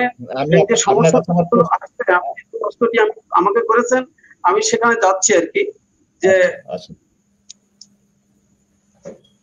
আমাকে আরেকটু হেল্প করবেন, আপনার প্রশ্নটি আরেকবার করতে হবে। আমি একটু চলে গিয়েছিলাম। আমার প্রশ্নটি ছিল যে আমাদের মধ্যে অনেক হতাশা আছে, অভিযোগ আছে, রাষ্ট্রের বিরুদ্ধে আছে, প্রতিষ্ঠান প্রধানদের বিরুদ্ধে আছে, স্থানীয় পলিটিশিয়ানদের বিরুদ্ধে আছে, আমাদের নিজেদের বিরুদ্ধেও আছে। আমার প্রশ্নটি হলো, তারপরেও আমরা শিক্ষকতা পেশায় আছি, তাহলে আমরা কেন শিক্ষক হতে পারছি না? আজ সামাজিক ভাবে মর্যাদার জায়গাটি আমরা কেন অত গুরুত্ব, আগে আমাদের যারা শিক্ষক ছিলেন আমরা তাদেরকে যে ধরনের সম্মান শ্রদ্ধার জায়গায় আমরা বসিয়েছিলাম, আমাদের শিক্ষার্থীরা বা এই সমাজ ব্যবস্থা, এটা কি আমাদের দোষ না সমাজের দোষ না? এই বিষয়টা নিয়ে আমি আপনার সাথে একটু জানতে চাচ্ছি। ধন্যবাদ। সেটা হলো শিক্ষকতার পেশাকে আমরা যেভাবে জেনেছি, আমার শিক্ষককে দেখলে আমরা যদি চলন্ত অবস্থায় থাকি, সেটা বাইসাইকেল হোক মোটরসাইকেল হোক, আমরা যেভাবে সম্মান জানিয়ে নেমে পড়েছি, তাদেরকে শ্রদ্ধা জানিয়েছি, আমাদের শিক্ষকরাও আমাদেরকে যেভাবে সন্তান তুল্য ভাবে গড়ে তুলেছেন, সেই জায়গাটায় যেন একটা বড় ধরনের ফাটল।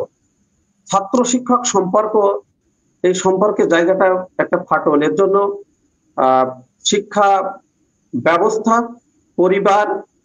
পরিবার এবং শিক্ষা প্রতিষ্ঠান, রাজনৈতিক যে অঙ্গন, আমি বলবো পুরোটাই এর জন্য দায়ী। আর প্রথমে মানুষের জীবনের প্রথমে তার শ্রেষ্ঠ শিক্ষা বিদ্যাপীঠ, সেটা হলো তার পরিবার। তো পরিবার কাঠামোয় যে শিক্ষা দেওয়ার জায়গাটায় কিছুটা আমি দেখতে পাচ্ছি যে সন্তানাদি সেগুলো তো উগ্রপন্থী, সেখানে শ্রদ্ধার জায়গাটা অনেক কম। পিতা মাতা ভাইদের প্রতি যে শ্রদ্ধাটি ছিল, আপনি দেখেন আপনার পাড়ায়, আপনার গ্রামে একজন বয়স্ক ব্যক্তি বা বড় ভাই বা অমুক হচ্ছে কওমের যে বড়, তাদেরকে যেভাবে সম্মান করা হতো, সেইটার শিক্ষা এখন পরিবার থেকেই এখন নেই। যে কারণে যে যেভাবে পারছে সে সেইভাবে চলছে। সমাজের যে সমাজ ব্যবস্থাটি, এটি আগের মতো নেই বলে আমার মনে হচ্ছে, যে এর জন্য এর ইফেক্ট আমাদের শিক্ষায় পড়েছে, বা এই শিক্ষকদের ভিতরে, ছাত্রদের ভিতরে পড়েছে। এটা হলো সংক্ষিপ্ত পরিসরে আমার উত্তর আর কি।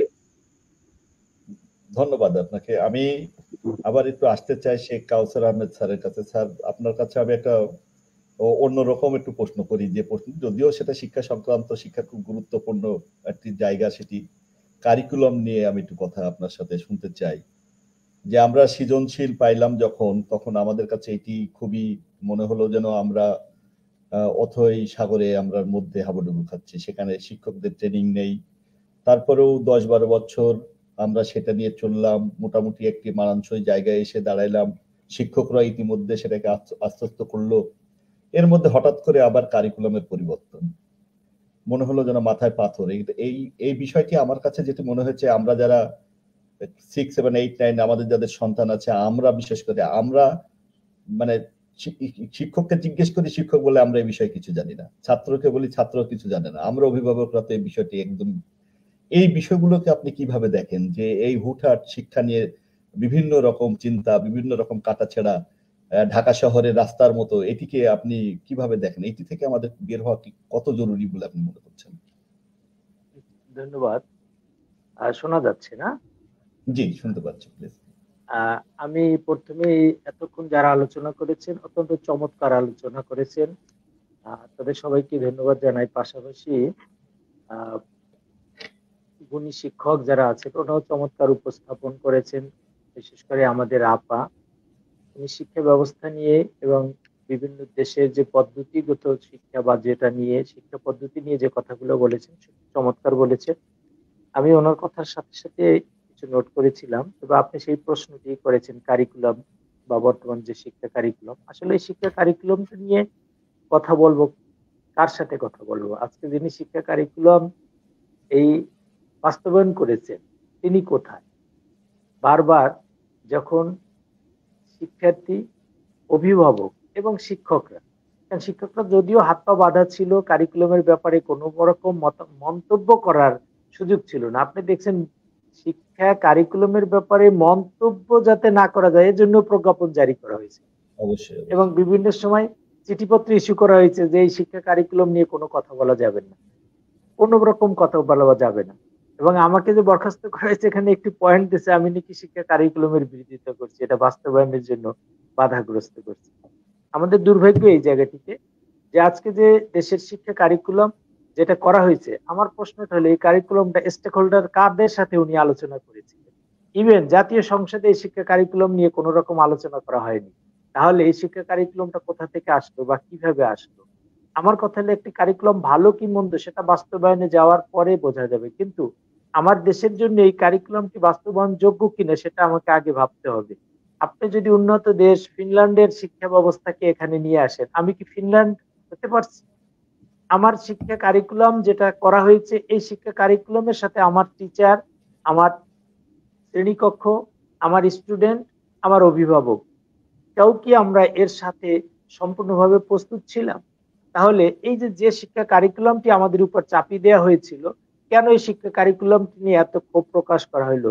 যখন অভিভাবকরা ভিকারুন্নেছার অভিভাবকরা যখন তার বাচ্চা নিয়ে প্রেস ক্লাবের সামনে যখন মানববন্ধন করেছে, আমাদের তৎকালীন মাননীয় শিক্ষামন্ত্রী বলেছেন ওনারা নাকি অভিভাবকই, অথচ আমরা দেখেছি সাংবাদিকদের সামনে বাচ্চাকে সামনে রেখে উনি কথা বলতেছেন।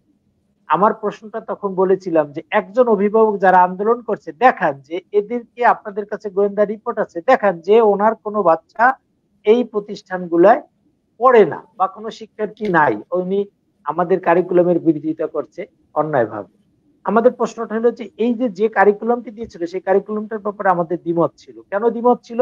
প্রথমত, আপনি একটি উন্নত দেশের কারিকুলামকে বাস্তবায়ন করার জন্য যে পরিবেশ দরকার সে পরিবেশ আমাকে দিতে পারেননি, যে যে শ্রেণীকক্ষ দরকার সেটা দিতে পারেন নাই, যে টিচারের প্রশিক্ষণ দরকার সেটি আমাকে দিতে পারেনি। আপনার নিশ্চয় মনে আছে যে জানুয়ারিতে যখন ক্লাস শুরু হয়ে গেছে, যখন বাচ্চাদের হাতে বই গেছে তখনই কিন্তু শিক্ষকদের প্রশিক্ষণ দেওয়া হয়নি। এই কারিকুলাম নিয়ে প্রশিক্ষণ দিয়েছে, বিশেষ করে আমি মাধ্যমিক সেক্টরের কথা বলি, এর প্রশিক্ষণ দেওয়া হয়নি। তাহলে আপনি প্রশিক্ষণ দিলেন না, ছাত্রদের হাতে বই দিয়ে দিলেন। শ্রেণীকক্ষে এই যে কারিকুলাম 30 জন বসতে হবে, 30 জনকে এই কারিকুলামে পাঠদান করা যাবে, আমার শ্রেণীকক্ষে 100-র উপর স্টুডেন্ট, কোথাও 200 স্টুডেন্ট, কোথাও 50-60 জনের নিচে তো শ্রেণীকক্ষে নাই। আপনি সেই কারিকুলামকে চাপাই দিলেন, কিভাবে সম্ভব এই কারিকুলাম বাস্তবায়ন করা? পাশাপাশি দেখছেন আপনি ডিম ভাজা নিয়ে, যেটা নিয়ে প্রচন্ড বিতর্ক হয়েছে। হ্যাঁ, ডিম ভাজা শিখতে হবে, এটা বাস্তবতা, কারণ এটা প্র্যাকটিক্যাল শিক্ষা, সারা বছর তো আর ডিম ভাজে না। কিন্তু এই যে ডিম ভাজা নিয়ে যে কথাগুলো আসলো, কেন আপনি অভিভাবকদের কেন প্রস্তুত করতে পারলেন না? কারণ এই কারিকুলাম স্টেক হোল্ডার কারা? শিক্ষার্থী, অভিভাবক, শিক্ষক এবং পাশাপাশি সুধীজনকেও তার পরামর্শ নিতে হবে। সেটি যখন নেওয়া হয়নি, এবং বিশেষ করে কারিকুলামকে বাস্তবায়ন করার জন্য আগে যারা বাস্তবায়ন করবে, যেমন আমি সবসময় আমার বক্তব্যে একটি কথা বলি যে আপনার আজকে বিল্ডিং গুলো অত্যন্ত সুন্দর সুন্দর বিল্ডিং করা হয়েছে, শ্রেণীকক্ষে বেঞ্চ দেওয়া হয়েছে, ভালো শ্রেণীকক্ষ করা হয়েছে, কিন্তু আপনি বই দিচ্ছেন, শ্রেণীকক্ষ দিচ্ছেন, ল্যাব দিচ্ছেন, কম্পিউটার দিচ্ছেন, আপনি সুন্দর সুন্দর ভবন দিচ্ছেন। আমরা বলি শিক্ষাক্ষেত্রে এই শিক্ষা, এগুলোকে বলা শিক্ষা উপকরণ, এই শিক্ষা উপকরণের নাম বলি আমি হার্ডওয়্যার। কিন্তু শিক্ষক হচ্ছেন শিক্ষার অন্যতম উপকরণ এবং সেটি হচ্ছে সফটওয়্যার। আপনি সফটওয়্যারের যদি সঠিকভাবে পরিচালনা না করেন তাহলে হার্ডওয়্যারের কোনো মূল্য নেই। আমরা এই কারিকুলামটা সম্পূর্ণভাবে অপ্রস্তুত অবস্থায় আমাদের এই দেশে চাপিয়ে দেওয়া হয়েছিল, যার কারণে আজকে প্রতিটা কর্নার থেকে প্রতিবাদ করা হয়েছে যে এই কারিকুলামটা বাংলাদেশের জন্য উপযুক্ত নয়। সবচেয়ে বেশি যে জায়গা ক্ষতিগ্রস্ত হয়েছে আমি সেটা বলি, আপনার একটা যত সুন্দর কারিকুলামই দিই না কেন, আমরা হঠাৎ করে কিন্তু ইউটার্ন নিতে পারবো না, শতভাগ চেঞ্জ করতে পারবো না। আমি যখন দেখি বাচ্চাটার কোন রকম পড়া নাই, সে টেবিলে বসে না, বাচ্চা কি পড়তেছে তার অ্যাসেসমেন্টটা আমরা জানি না, ইভেন ইভ্যালুয়েশন বলেন, অ্যাসেসমেন্ট বলেন, এইটার কোনো পদ্ধতি টিচাররাই জানে না যে আমি আমার বাচ্চাদের কিভাবে, আমার বাচ্চাটা কি শিখতেছে কি শিখতেছে না। আমরা অভিভাবক কিন্তু পুরাটা অন্ধকারে ছিলাম, কোনো অভিভাবকই জানেন। আমার ছেলে একটি ঢাকার সুনামধন্য স্কুলে পড়ে, কিন্তু সেখানে আমি দেখছি আমার ছেলেটা অষ্টম শ্রেণীতে লেখাপড়া করে, সে কি আদৌ ভালো করছে না খারাপ করছে, কোন রকম মূল্যায়নের বিষয়টা দেখছি না। তাহলে যে শিক্ষা পদ্ধতি শিক্ষকরা ভালো বলতেছে না, শিক্ষকরা এর আউটপুট সম্পর্কে ভালো বলতেছে না, অভিভাবক বলতেছে না, ইভেন শিক্ষার্থী বলতেছে না, আজকে লেখাপড়া নাই, বাচ্চাদের আজকে টেবিলে বসানো যাচ্ছে না, তাহলে সেই শিক্ষা ব্যবস্থাটা আমাদের কিভাবে এই দেশে বাস্তবায়ন করা হবে? এই জন্য এই শিক্ষা ব্যবস্থাটা বললে আমার কথা হচ্ছে এটা পরিবর্তন হওয়া দরকার এবং এই শিক্ষা কারিকুলামটা পরিবর্তন হতে হবে। স্যার, এই যে শিক্ষা কারিকুলাম পরিবর্তনের ছোঁয়া ইতিমধ্যে লেগেছে সেটা বুঝতে পারছি, কিন্তু একটি কমিটি গঠন করা হয়েছে, সেই কমিটিতে কমিটি নিয়েও প্রবলেম দেখলাম, সেখান থেকে 2 জনকে সরানো হয়েছে।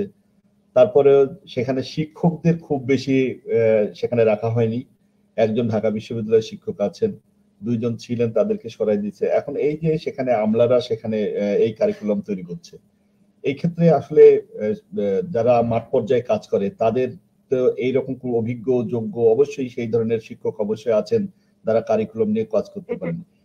এইগুলো ব্যাপারে আপনারা কথা বলতে, আপনার এইটার ব্যাপারে খুব বেশি কথা বলা লাগবে না। আমি মাননীয় তৎকালীন শিক্ষা উপমন্ত্রী, পরবর্তীতে উনি শিক্ষামন্ত্রী নফেল চৌধুরী স্যারের একটা অনুষ্ঠানে আমি স্পেশাল গেস্ট হিসেবে ছিলাম, উনি আমাদের চিফ গেস্ট ছিলেন। উনি নিজেই একটা কথা বললেন যে ক্লাস 6 এর বই, 7 এর বই যেহেতু জাহাঙ্গীরনগর বিশ্ববিদ্যালয়ের একজন ডক্টরেট টিচার যেহেতু করছেন, উনি সেই বইটা এমন ভাবে করছেন যে বইটা ওই ক্লাসের উপযুক্ত না। উনি নিজে বলছেন, মন্ত্রী মহোদয় নিজের কথা, এবং বলছেন যে আমাদের এই জায়গাটিতে ভুল ছিল যে আমাদের এই ফিল্ড লেভেলে যারা কাজ করে তাদেরকে এখানে রাখা হয়নি, কিন্তু তাদেরকে না রেখে কি করা হয়েছে, তাদেরকে না রেখে যে কারিকুলামটা করা হয়েছে সেই কারিকুলামটা ওই শ্রেণীরই উপযুক্ত ছিল। এটি মাননীয় মন্ত্রীর কথা, আমাদের কথা না।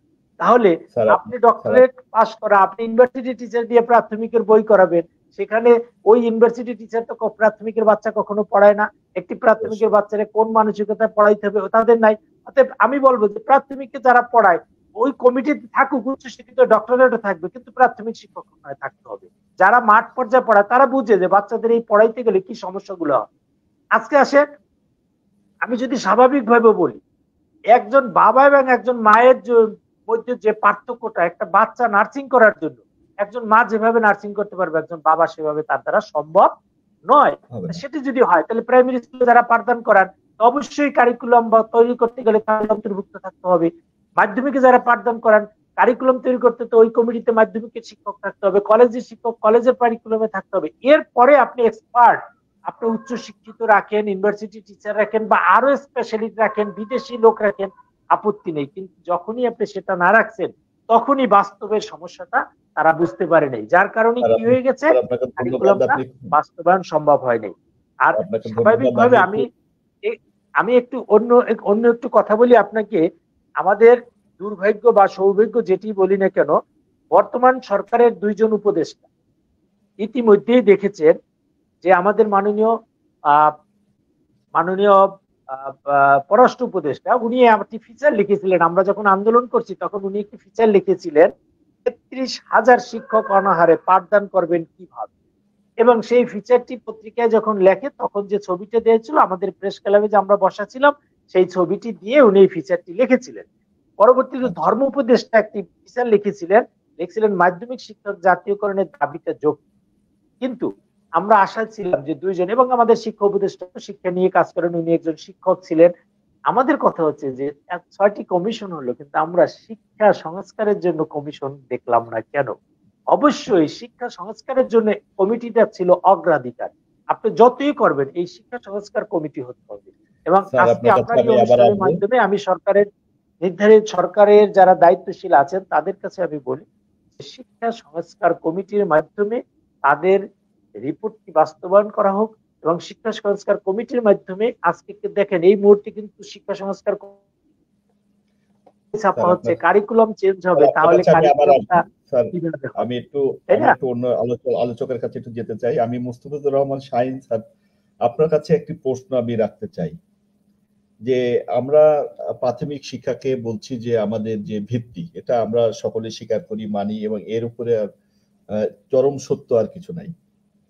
আসলে শিক্ষা অন্যান্য উন্নত বিশ্বের যে বিষয়গুলো আমরা দেখি বিভিন্নভাবে, যেগুলো জানার চেষ্টা করে যেটা পাই, সেখানে নৈতিকতা, মানবিকতা, বিবেকবোধ ইত্যাদি বিষয়গুলো অ্যাকচুয়ালি এই প্রাইমারি বা তার প্রাক প্রাথমিক বিদ্যালয়ের মধ্যে এগুলো কিন্তু শেখানো, অর্থাৎ ৬-৭ বছরের মধ্যে এগুলো কিন্তু শেখানো হয়।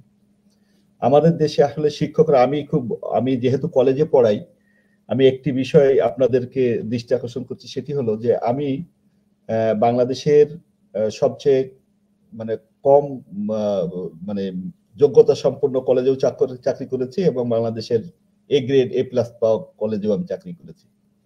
তো সেখানে আমার অভিজ্ঞতাটা হলো যে আমি আমার অঞ্চলে বা আমি সাধারণভাবে যেগুলো দেখেছি, তারা শিক্ষা বলতে কি বোঝায় বা শিক্ষা কি, বা শিক্ষা আমাদের কি জন্য আমরা শিক্ষা গ্রহণ করি, এই জিনিসটা কিন্তু কেউ জানে না। আমি আপনাদেরকে সেই জায়গাটা থেকেই একটা প্রশ্ন আমি আপনার কাছে রাখতে চাই যে আমাদের যে নৈতিকতা, আমাদের যে মানবিকতা, আমাদের যে বিবেকবোধ সম্পন্ন মানুষ গড়ে তোলার যে আকাঙ্ক্ষা, ইচ্ছা, তারপর প্রত্যেকটি অভিভাবক, যে অভিভাবক খারাপ কাজে লিপ্ত থাকে, দুর্নীতি করে, বিভিন্ন জায়গায় থাকে, যত খারাপ কাজই করুক না কেন, কিন্তু তার সন্তানটি সুশিক্ষায় সুশিক্ষিত হোক, এটা কিন্তু সেই অভিভাবক কিন্তু চান। তাহলে আমরা এই প্রাথমিক শিক্ষার এই কেন্দ্রে এসে আমরা এই শিক্ষাটা আমরা দিতে পারি কিনা, দিতে যদি হয় তাহলে আমাদের কোন ধরনের পরিবর্তন প্রয়োজন? এটি কি আমাদের কারিকুলামের পরিবর্তন, না আমাদের সামাজিকতার বা রাষ্ট্রীয় কোনো পরিবর্তনের প্রয়োজন এই ক্ষেত্রে?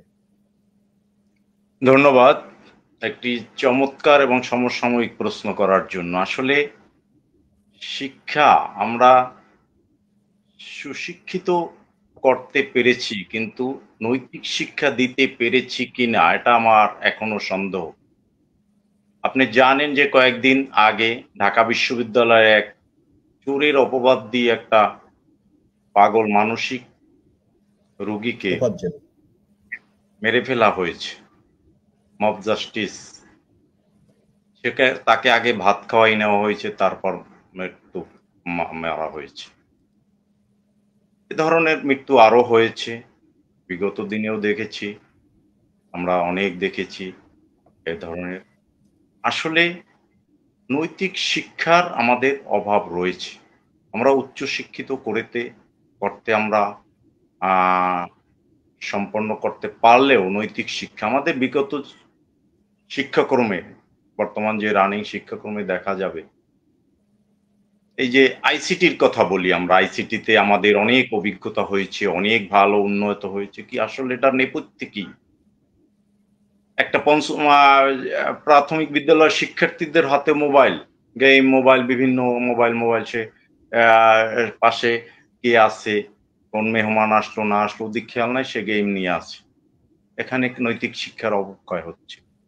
তারপর পাঠ্যপুস্তকগুলোতে আমাদের যারা আদর্শবান ব্যক্তি, তাদের কিন্তু জীবনী ওইভাবে নেই। মহানবী সাল্লাল্লাহু আলাইহি ওয়াসাল্লামের জীবনী বা বিভিন্ন ধর্ম যাজকদের জীবনী এখানে যদি সুন্দরভাবে উপস্থাপন করা যেত, কিন্তু সেখানে আমরা দেখছি কি ব্যক্তিকেন্দ্রিক, একজন ব্যক্তিকেই প্রাধান্য দেওয়া হয়েছে, তাকেই মুখস্থ করাইতে শেষ। এইভাবে আসলে বিগত দিনে এটা করা হয়েছে। এই সব দিক থেকে আসলে নৈতিক শিক্ষার আসলে আমি বলবো অবক্ষয় হয়েছে। আর একটা বিশেষ, আমি কিন্তু শুরুতেই আমি বলেছি যে আমি ওইসব শিক্ষকদের এখনো মনে করি যারা আমাদের মানে ওই যে বেত দিয়ে পিটিয়েছে, পিঠের উপর থাপড় দিয়েছে, পেটে ডলা দিয়েছে, তাদের স্মরণ করি বলি। এবং যে কাজ তো আমরা শিক্ষক হিসাবে যেটু অবদান, আজকে আমরা শিক্ষক সমিতি নেতৃবৃন্দ সারা বাংলাদেশ আমরা শিক্ষার মান নিয়ে কথা বলি, এর যে অবদান তাদের স্মরণ করি। কেন? যে তাদের জন্য শিক্ষাটা আসলে পেয়েছি। কিন্তু ইদানিং দেখা গেছে কি, আপনি শিক্ষার্থীদের একটু চড়া কথা বলবেন, একটু চড়া কথা বলবেন। গার্ডিয়ান এসে উপস্থিত, আমার শিক্ষার্থী, আমার বাচ্চাকে আপনি কেন চড়া কথা বলবেন? আইন করে দিয়েছে, সরকার আইন করে দিয়েছে, শিক্ষার্থীদের কিছু বলা যাবে না, চড়া কথা বলা যাবে না, আর শাসন করা যাবে না। এই একটা আইনে পরিণত হয়েছে। তাহলে নৈতিক শিক্ষার এখানে অবক্ষয়। তারপর আমরা ছোট সময় দেখেছি আদর্শ লিপি নামে একটা, আমরা শিশু শ্রেণীতে বই পড়তাম, আদর্শ লিপি। অসৎসঙ্গ ত্যাগ করো, প্রথম কথাটাই ছিল অসৎসঙ্গ ত্যাগ করো। সেইটা কি আছে এখন? সেই অসৎসঙ্গ সেই নাই। এটা একটা এক্সাম্পল দিলাম যে আদর্শ লিপিকে পাঠে অন্তর্ভুক্ত ও করুক, সেইটা আমি বলছি না। এ ধরনের যদি পাঠ্যক্রম থাকে তাহলে সেখানে নৈতিক শিক্ষা আসলে হয়। তারপরও যে আমরা দিতে ব্যর্থ সেটা বলবো না। আমার এখানে প্রাথমিক বিদ্যালয়ে অনেক শিক্ষিত এবং মান উন্নয়নে গৃহীত শিক্ষক আছেন। তারা বিভিন্ন প্রশিক্ষণ, পিটিএ প্রশিক্ষণ, বিএড প্রশিক্ষণ নিয়ে আসে। আর যে আপনি বলছেন কিন্ডারগার্টেন, সেখানে কিন্তু একজন এসএসসি পাস, এইচএসসি পাস, তাদের কোনো প্রশিক্ষণ নাই। তাদের কাছে পড়ছে, একগাদা বই পড়ছে, অনেকগুলো বই পড়াচ্ছে। কিন্তু আমাদের প্রাথমিক বিদ্যালয়ে কিন্তু আমরা যে নির্দিষ্ট ওর বয়স সীমায়, বয়স যেমন 4 প্লাসে যেটুকু দরকার, 5 প্লাসে যেটুকু দরকার, এইটুকুই পড়াচ্ছি। সেখানে আমার কিন্তু প্রাথমিক বিদ্যালয়ে মান আমরা সমুন্নত রাখতে পেরেছি। আপনি এখনো যদি কয়েকটা ডিপার্টমেন্টকে বলেন যে বিদেশে গৌরব করার, অনেক রাজনীতিবিদ বা বিভিন্ন বলে যে বিদেশে গেলে তখন প্রাথমিক শিক্ষার কথাই বলে, যে প্রাথমিক শিক্ষা আমরা এগিয়েছি, ঝরে পড়ার হার রোধ করেছি, আমরা শতভাগ পাশ করে পেরেছি। এটা কিন্তু প্রাথমিক শিক্ষা এবং শিক্ষকদের সাফল্যের জন্য হয়েছে। এখানে আমাদের মনে কষ্ট আছে। আমরা শিক্ষক হিসেবে আসলে গর্বিত, কিন্তু আবার লজ্জিত যখন মর্যাদার জন্য মাঠে নামতে হয়, লড়াই করতে হয়, আন্দোলন করতে হয়, তখন আমরা লজ্জিত। ধন্যবাদ আপনাকে স্যার। এই অবস্থা এক মিনিট, আমাদের, আপনার আমি কাছে এক আবার মিনিটই, আসবো। আসবেন আবার? ধন্যবাদ, জি, ধন্যবাদ। আরেকবার একটু আসবো আপনার কাছে। আমাদের এইগুলো আলোচনা আমাদের চলতেই থাকবে, আসলে এই আলোচনা শেষ হবার নয়। আমি মমিন হাওলাদার স্যারের কাছে একটু আসতে চাই। স্যার, আসলে আমি খুব ছোট্ট 2টা শব্দে আপনার কাছে আমি প্রশ্ন করতে চাই। আমরা শিক্ষক হতে পারছি না, আমাদের ঘাটতি কি মেধাই, না আমাদের পেশাকে আমরা ধারণ করতে পারিনি তাই? কোনটা আপনার মনে হয়? ধন্যবাদ মনির হোসেন স্যারকে আমাকে আরেকবার সুযোগ দেওয়ার জন্য। আসলে শিক্ষক হতে পারছি না, আমাদের মানে প্রশ্নটা ছিল যে আমি আমার পেশাকে ধারণ করতে পারছি না সেজন্য শিক্ষক হতে পারছি না, না আমার মেধার কোনো ঘাটতি আছে সেটার জন্য পারছি না, বা কোনটা আপনার কাছে কি মনে হয়? নিশ্চয়ই না, মেধার নিশ্চয়ই ঘাটতি নাই। আসলে পেশাকে ধারণ করার জন্য যেটা দরকার বা সর্বাগ্রে দরকার, যে আমাদের ম্যাডাম যেটা বললেন যে বিদেশে উনি দেখেছেন যে শিক্ষকরা আসলে তার আহার নিয়ে কোনো চিন্তা করতে হয় না। আসলে শিক্ষকরা যখন তার পেশাকে ধারণ করতে হয়, তার পেশার বাহিরে যদি তার অন্য কোনো চিন্তা করার প্রয়োজন হয়, তখন পেশাকে ধারণ করা কষ্ট। একজন শিক্ষক, সে যে তার যে বেতন কাঠামো, কাসর সাজারা বললেন 12,500 টাকা যে আমাদের যে স্টার্টিং যে বেতন কাঠামো, এটা দিয়ে সংসার চলে না। এ কিন্তু সে যে গবেষণা নিয়ে কাজ করবে, সে একটা পাঠ পরিকল্পনা করবে, এটা কিন্তু সবাই পাচ্ছে না। তার চিন্তা যে আমাকে বাড়তি আয় করতে হবে। সুতরাং ওই বাড়তি আয়ের চিন্তা থেকে যদি আমাদেরকে যতক্ষণ এখান থেকে বের করে নিয়ে আসতে না পারবে, ততক্ষণ কিন্তু আমরা আসলে ধারণ করাই মুশকিল। আমরা কাউসার স্যারের সাথে কিন্তু আমরা বরিশালে এই সকল স্কুলে সকল শিক্ষকরা সেই প্রেস ক্লাবে আমরা আন্দোলনে ছিলাম। সেখান থেকে আমরা কিন্তু শূন্য হাতে এসেছি। বরং ওখানে যদি আমাদেরকে শিক্ষকদেরকে যদি আর্থিক মর্যাদা দেওয়া না হয়, আমাদের অভুক্ত রেখে তো আসলে জাতি কিছু আশা করা সম্ভব শিক্ষকদের থেকে। আগে শিক্ষকের মর্যাদা রক্ষার জন্য শিক্ষকের বলা হয়, প্রাইমারিকে বলা হয় ভিত্তি, আর মাধ্যমিকে বলা হয় শিক্ষার আসলে মূল মেরুদণ্ড। মেরুদণ্ড যদি দুর্বল থাকে, তাহলে তো ওই ভিত্তি যতই মজবুত হোক অথবা উপরে যত ভারী হোক, মেরুদণ্ড যদি দুর্বল থাকে তাহলে তো সেটা ঝুঁকে যাবেই।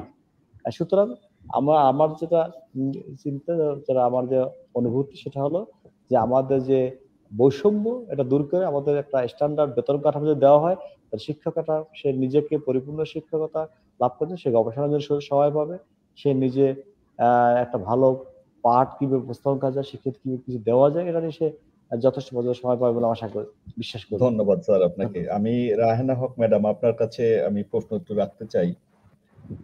আমাদের মধ্যে আজকে আলোচক দুইজন আছেন, তার দুইজন 2024 সালের জাতীয় গুণী শিক্ষক, তার মধ্যে আপনি একজন। আপনি নিশ্চয়ই শুধু শুধু গুণী শিক্ষকের পুরস্কার পাননি, নিশ্চয়ই আপনার কোনো কর্মতৎপরতা, নিশ্চয়ই আপনার কোনো মেধা, নিশ্চয়ই আপনার কোনো এক্সট্রা কিছু ছিল যেটার জন্য আপনাকে সরকার এই জাতীয় গুণী শিক্ষক হিসাবে এবার 2024 সালে মনোনীত করেছে। আপনি আজকে তার পুরস্কার গ্রহণ করেছেন, আপনার অনুভূতি নিশ্চয়ই খুব ভালো, এটা বুঝতেই পারছি আপনাকে দেখে।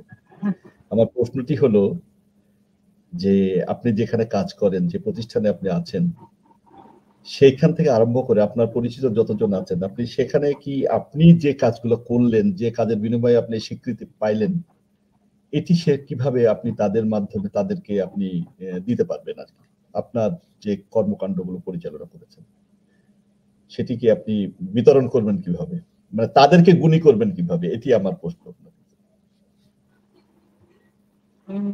আমি আসলে আমার কমিউনিটিটাকে মানে চেঞ্জ করছি। আমি একটা খুব গ্রামের স্কুলে চাকরি করি। আমার ভৈরব তো একটা উপজেলা থেকে আরো 12 কিলোমিটার দূরে।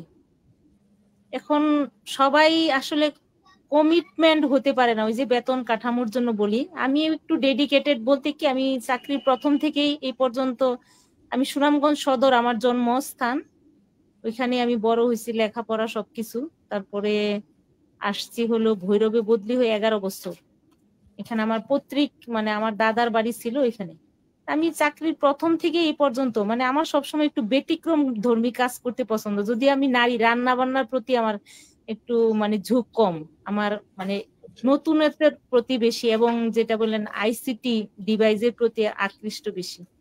তো আমি প্রথমেই ওই যে শিক্ষক বাতায়নে অনেকে আছেন এখানে, আমার মনে হয় সবাই এখানে যুক্ত হতে পারেন। শিক্ষক বাতায়ন থেকে বিভিন্ন কন্টেন্ট আপলোড করা, মুক্ত পাঠে বিভিন্ন কোর্স করা। যেমন আমি হয়তো কন্টেন্ট বানাইতে পারি না, কিন্তু আমি মুক্ত পাঠ থেকে আমি পাওয়ার পয়েন্টে কিভাবে কাজ করতে হয় বিভিন্ন ইয়াগুলো, কোর্সগুলো যদি করে নেই, আর আমি যদি তাদেরকে উৎসাহিত করতে পারি, আমার মনে হয় এভাবে মানে যুক্ত করতে পারবো।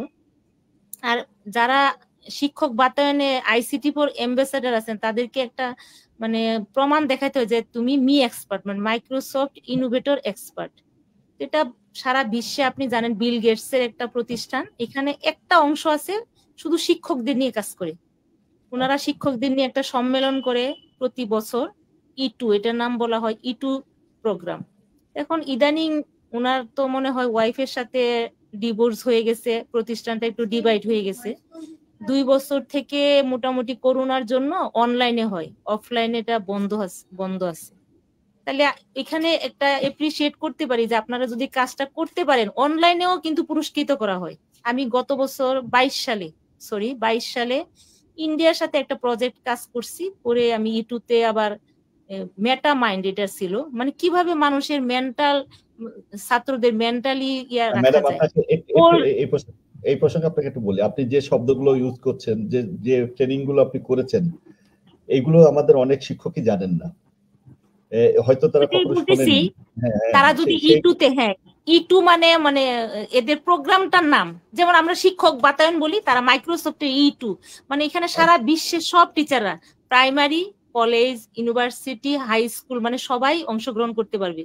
এখানে বিভিন্ন গ্রুপ করে দেওয়া হয়। প্রাইমারি একটা গ্রুপ, সারা বিশ্বের সব টিচাররা এক্সপার্ট যারা হয়, এবং হাই স্কুল একটা গ্রুপ, কলেজ ইউনিভার্সিটি একটা গ্রুপ, এভাবে গ্রুপে আমাদেরকে কাজ করতে দেওয়া। এবং আপনার কাছে একটা প্রশ্ন এসছে, আমাদের এক দর্শক আপনাকে প্রশ্ন করেছে যে ডিজিটাল যুগে শিক্ষকদের ভূমিকা কিভাবে বদলাচ্ছে এবং তারা এই পরিবর্তনের সাথে কিভাবে মানিয়ে নিচ্ছেন।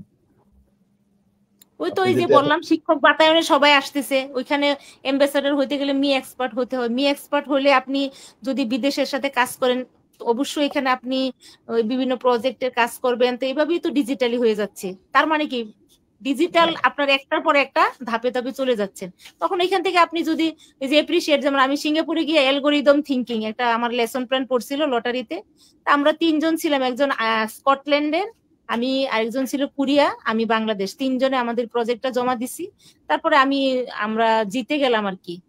আমি বাংলাদেশ থেকে একাই পার্টিসিপেট করছিলাম। তো আমাদের মাধ্যমিকে ডিজি স্যার ছিলেন কিছুদিন আগে, উনি মারা গেছেন মনে হয় বছর 2-1 আগে বা 2-3 বছর আগে, ক্যান্সারে মারা গেছেন যে উনি ছিলেন। উনি আমাকে এত অ্যাপ্রিশিয়েট করছে, খুশি হয়ে বলতেছে কি আমি কেন ডিজি হলাম, রায়হানা কেন ডিজি হলো না। এটাই আমার জীবনের সবচেয়ে বড় মুড ছিল, হলো বিদেশিদের সাথে পরিচিত হওয়া। তারপরে যে গতবার আমি বললাম না 22 সালে আবার ইউটিউব প্রোগ্রাম অনলাইনে হয়েছে, ওটাতে আমরা প্রজেক্ট জমা দিছি মেটামাইন্ড, শিশুদের ওই যে মাথার ব্রেন কিভাবে কুল থাকে সেজন্য এটা নিয়ে একটা প্রজেক্ট করছিলাম, ইন্ডিয়া বাংলাদেশ মিলে। ওইটাতে আবার আমরা উইনার হয়ে গেছি, ইন্ডিয়া বাংলাদেশ দুইবার মিলে। এইভাবে তো হয়ে যায়, যেমন শিক্ষক বাতায়ন, তারপর মুক্ত পাঠ, তারপরে ওই যে এটা আবার ব্রিটিশ কাউন্সিল। আপনি যেটা বলতে যাচ্ছেন যে এই ক্ষেত্রে আমি শিক্ষক হিসেবে আমার একটা আগ্রহ থাকতে হবে এই বিষয়গুলো নিয়ে নাড়াচাড়ার ব্যাপার। হ্যাঁ হ্যাঁ অবশ্যই। আর প্রথমেই শিক্ষক বাতায়নে যেতে হবে। বাতায়নে গেলে অবশ্যই আপনার একজন আরেকজনের সাথে বিভিন্ন ব্লগ লেখালেখি এটা সেটা একজনের কাছ থেকে আরেকজন আমরা জেনে যাই। আরেকবার আসবো আমাদের সময় শেষের দিকে, আরেকবার শেষ বক্তব্য। আচ্ছা না হলে সমস্যা নাই। আমি একটু নজরুল স্যারের কাছে খুব অল্প কথায় একটি কথা জানতে চাই। যেহেতু আপনি উচ্চ শিক্ষার সাথে জড়িত, আপনি উচ্চ শিক্ষা প্রতিষ্ঠানে আছেন, কলেজে আছেন, এত উচ্চ শিক্ষার জন্য এত শিক্ষার্থী যেভাবে উচ্চশিক্ষা গ্রহণ করছে, আপনার কি মনে হয় এটা যথার্থ? এটি কি প্রয়োজন আছে কিনা? সবাই উচ্চশিক্ষা গ্রহণ করবে, এটার কি প্রয়োজন আছে কিনা? আমি এই জন্যই বলছি যে আমিও উচ্চশিক্ষা প্রতিষ্ঠানে আছি, সেখানে দেখি আমার 100 জন স্টুডেন্ট আছে আমার অনার্সে, আমার ক্লাসে উপস্থিত হয় 20 থেকে 25 জন। যারা আসে না তাদেরকে যদি কোনোদিন আসে জিজ্ঞেস করে, তারা বলে হয় কোরিয়ায় যাব না, বিদেশে অন্য কোনো দেশের কথা বলে। তারা শিক্ষা ভর্তি হয়ে আছে নামমাত্র। তো এই জন্য আপনার কাছে আমার জানা যে আপনিও ঠিক এরকম একটা প্রতিষ্ঠানে আছেন, আপনি কি মনে করেন কিনা এটা সবার জন্য উচ্চশিক্ষা প্রয়োজন কিনা?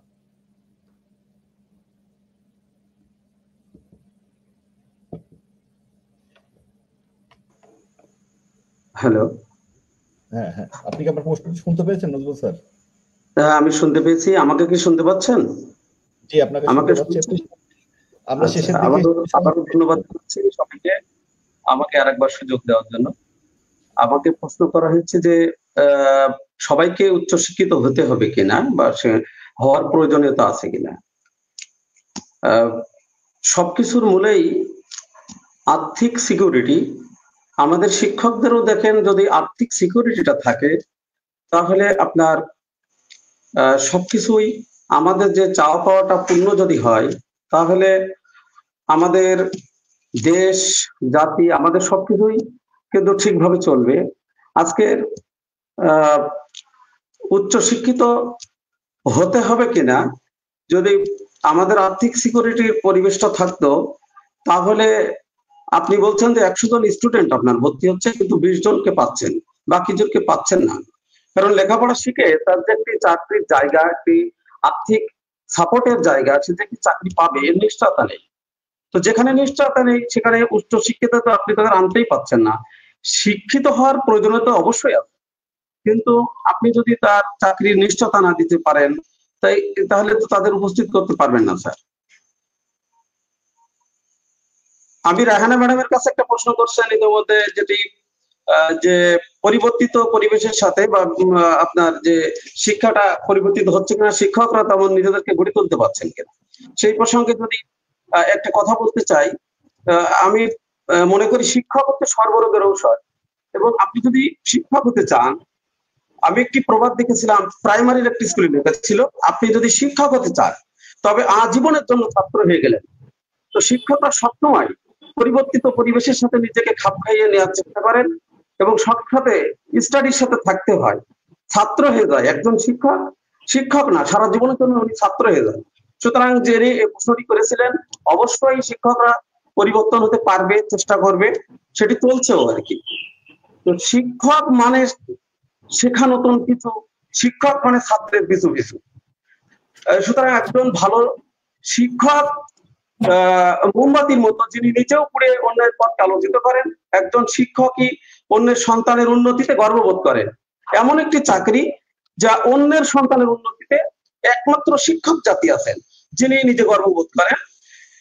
শিক্ষকদের নিয়ে ভাবনার মতো লোক খুবই কমই আমরা পেয়েছি বা পাচ্ছি, যাদেরকে শিক্ষকের উন্নতি কিভাবে হয়, শিক্ষার উন্নতি কিভাবে হয়, এ নিয়ে ভাবনার লোকজন খুবই কম। তো স্যার যে প্রশ্নটি আমাকে স্পেসিফিক ভাবে করেছেন, সবাইকে কি উচ্চশিক্ষিত হতে হবে? তো আর্থিক সাপোর্ট যদি, তার সিকিউরিটি যদি থাকে, তাহলে হতে বাধা কোথায়? কিন্তু আপনি ক্লাসে পাচ্ছেন না স্যার, কারণ দেখেন আজকের দেশের যে জনসংখ্যা, যে চাহিদা অনুযায়ী আমি তাদেরকে যে আপনার সাপোর্টটি দিতে পারছি না, আমরা কেউই পাচ্ছি না। আমরা যারা শিখাচ্ছি তাদেরই আর্থিক যে সিকিউরিটি সেটি কোথায়? সেটি নেই। যে কারণে আর আপনি দেখেন আমাদের গ্রেড পদ্ধতি, শ্রেণী বিন্যাস নয়, যোগ্যতা অনুযায়ী কিন্তু বেতন কাঠামো হওয়া উচিত, কিন্তু আমাদের যোগ্যতা অনুযায়ী বেতন কাঠামো নেই। যে কারণে কিন্তু আমরা যে ছাত্রদের শিখাবো, যেখানে শিক্ষকদেরই আপনার সিকিউরিটি নেই, সেখানে একজন উচ্চশিক্ষিত হতে আসবে কোন আশায়? ধন্যবাদ। আপনাকে একটু থামাই, আমরা একদম শেষের দিকে চলে এসেছি। আমি সবার কাছে 30 সেকেন্ড করে একটু সময় আমি আপনারা পাবেন। আমি প্রথমেই আমাদের শেখ কাউসার আহমেদ স্যারের কাছে আমি আসবো সবার শেষে। উনি আমাদের আজকের এই আলোচনার মধ্যমণি হিসেবে আমি স্যারকে আখ্যায়িত করছি। আমি স্যারের কাছে শেষে আসি। আমি তার আগে আমি মমিন হাওলাদার স্যার, আপনি আজকে যেহেতু আমরা শিক্ষক দিবস নিয়ে আলোচনা করছিলাম, শিক্ষক দিবসের আজকের এই দিনের আমাদের শিক্ষা সংক্রান্ত বিভিন্ন বিষয় নিয়ে আমরা আলোচনা করলাম। আপনি আপনার প্রত্যাশার জায়গা থেকে, আমরা তো হতাশার কথা অনেক শুনছি, আমরা প্রত্যাশার জায়গা থেকে স্যার 30 সেকেন্ডে যদি আপনি কিছু বলেন। ধন্যবাদ মনির স্যারকে আমাকে আরেকবার সুযোগ দেওয়ার জন্য। আসলে আমাদের অনেক সুযোগ আছে, আমাদেরকে যদি মুক্তভাবে আমাদেরকে কাজ করার সুযোগ দেওয়া হয়, তাহলে আমাদের সমাজের জন্য দেওয়ার অনেক কিছু আছে। আবার সেই শিক্ষকদের যে সেই পুরনো যে সুদিন, এটা ফিরে আসবে বলে আমরা বিশ্বাস করি, এবং আমরা সেই একটা সোনার বাংলা আমরা গড়তে পারবো। আমাদের শিক্ষার্থীদেরকে নিয়ে, শিক্ষার্থীদেরকে স্কুলমুখী করতে হবে, কোচিংমুখী বাদ দিয়ে কিভাবে স্কুলমুখী করা যায়। আমাদের অভিভাবকরা কিন্তু সে কোচিংমুখী, শিক্ষার্থীদের যদি কাজ করা না যায় তাহলে তাদেরকে নিয়ে আগানো সম্ভব না। আমাদেরকে স্বাধীনতা মুক্তভাবে কথা বলার অধিকার দিতে হবে, সৃজনশীল কাজ করার জন্য আমাদেরকে সুযোগ দিতে হবে। আমাদের একটা স্কুল দেয়ালিকা ছিল, সে দেয়ালিকার নাম কি হবে সেটা কিন্তু নির্ধারিত ছিল। আমাকে শোনা যাচ্ছে? জি জি শুনতে পাচ্ছি, বলেন, শেষ করেন আপনি। হ্যালো, আপনাকে আমরা শুনতে পাচ্ছিলাম। যে কোনো ভাবে হোক আমাদের মমিন স্যারের সংযোগটি বিচ্ছিন্ন হয়েছে। আমাদের এখন আমি একটু মুস্তাফিজুর রহমান স্যারের কাছে একটু আসতে চাই। স্যার, আপনি আজকের যে আলোচনা প্রতিপাদ্য বিষয় ছিল আমাদের যে বিশ্ব শিক্ষক দিবস উপলক্ষে আমাদের আজকের যে আলোচনা, শিক্ষকের কণ্ঠস্বর, শিক্ষায় একটি নতুন সামাজিক অঙ্গীকার। স্যার, আপনি এক কথায় 30 সেকেন্ডের মধ্যে এই কোনো আলোচনা বা কোনো কথা যদি আপনি বলেন স্যার, আপনার শেষ কথা আমরা একটু শুনতে চাই। ধন্যবাদ। শেষ কথা হইল, আসলে জীবনের লক্ষ্য থাকে প্রত্যেক মানুষেরই। আমরা আগে রচনা পড়তাম তোমার জীবনের লক্ষ্য, এখন সেটা দেখি না পাঠ্য। আমি পঞ্চম শ্রেণীর শিক্ষার্থীদের একটি শ্রেণীতে আমি জিজ্ঞেস করেছিলাম তোমরা কে কি হতে চাও, একেবারে জনে জনে। তবে আমি 50 জনের ভিতরে মনে হয় 3 জন পেয়েছিলাম যারা শিক্ষক হতে চায়। সবাই ডাক্তার ইঞ্জিনিয়ার হতে চায়, সবাই ডাক্তার ইঞ্জিনিয়ার হতে চায়। মানে আমাদের সমাজ ব্যবস্থাটাই এমন ভাবে হয়েছে যে ডাক্তার ইঞ্জিনিয়ার হইলেই ভালো থাকা যাবে, শিক্ষক হইলে ভালো থাকা যাবে না। এটার আসলে একটা বাস্তবতাও আছে। আমি যেহেতু প্রাথমিক শিক্ষক নেতৃত্ব দেই, প্রাথমিকের একজন শিক্ষক যদি 3য় শ্রেণীর কর্মচারী থাকে, সে কেমনে প্রথম শ্রেণীর কর্মকর্তা তৈরি করবে? আজকে দেখেন একটা উপজেলায় একটা দপ্তরে 3 জন কর্মকর্তা মিলে, একজন অফিসার, একজন ক্লার্ক, একজন পিয়ন। সেখানে যে অফিসার সে প্রথম শ্রেণীর। আর আমার প্রাথমিক বিদ্যালয়, এমন প্রাথমিক বিদ্যালয় আছে যেখানে 18 জন 20 জন শিক্ষক আছে এবং সবাই উচ্চ শিক্ষিত। এখন প্রাইভেট বিশ্ববিদ্যালয় থেকে অনার্স মাস্টার্স কমপ্লিট করে প্রাথমিক বিদ্যালয় শিক্ষকতা ঢুকে, তারা যদি 3য় শ্রেণী হয়, তাহলে এখন আমরা বর্তমান অন্তর্বর্তী সরকারের নিকট দাবি থাকবো যে, আমি আগেই বলেছি যে শিক্ষক হিসাবে আমরা গর্ববোধ করি। আবার শিক্ষক যখন মর্যাদার জন্য লড়াই করি, আমাদের পদোন্নতি নেই, আর শিক্ষকের বেতন গ্রেড সেই রকম নাই এবং তৃতীয় শ্রেণীর এখনো। তাই আমি সরকারের নিকট দাবি জানাবো আমার শিক্ষক থাকবে প্রথম শ্রেণী এবং শিক্ষকদের গ্রেড মানসম্মত গ্রেড দিতে হবে। এখানে তৃতীয় শ্রেণীর গ্রেডে রাখা যাবে না, তাহলেই মানসম্মত শিক্ষার্থী পাবো, মানসম্মত শিক্ষা পাবো, মানসম্মত জাতি থাকবো। যেমন বলা হয় প্রাথমিক বিদ্যালয়কে জাতি গড়ার প্রথম কারিগর, সেই প্রথম কারিগর কি শক্ত করে তুলতে হবে, মূল শক্ত করে সেখানেই জল ঢালতে হবে।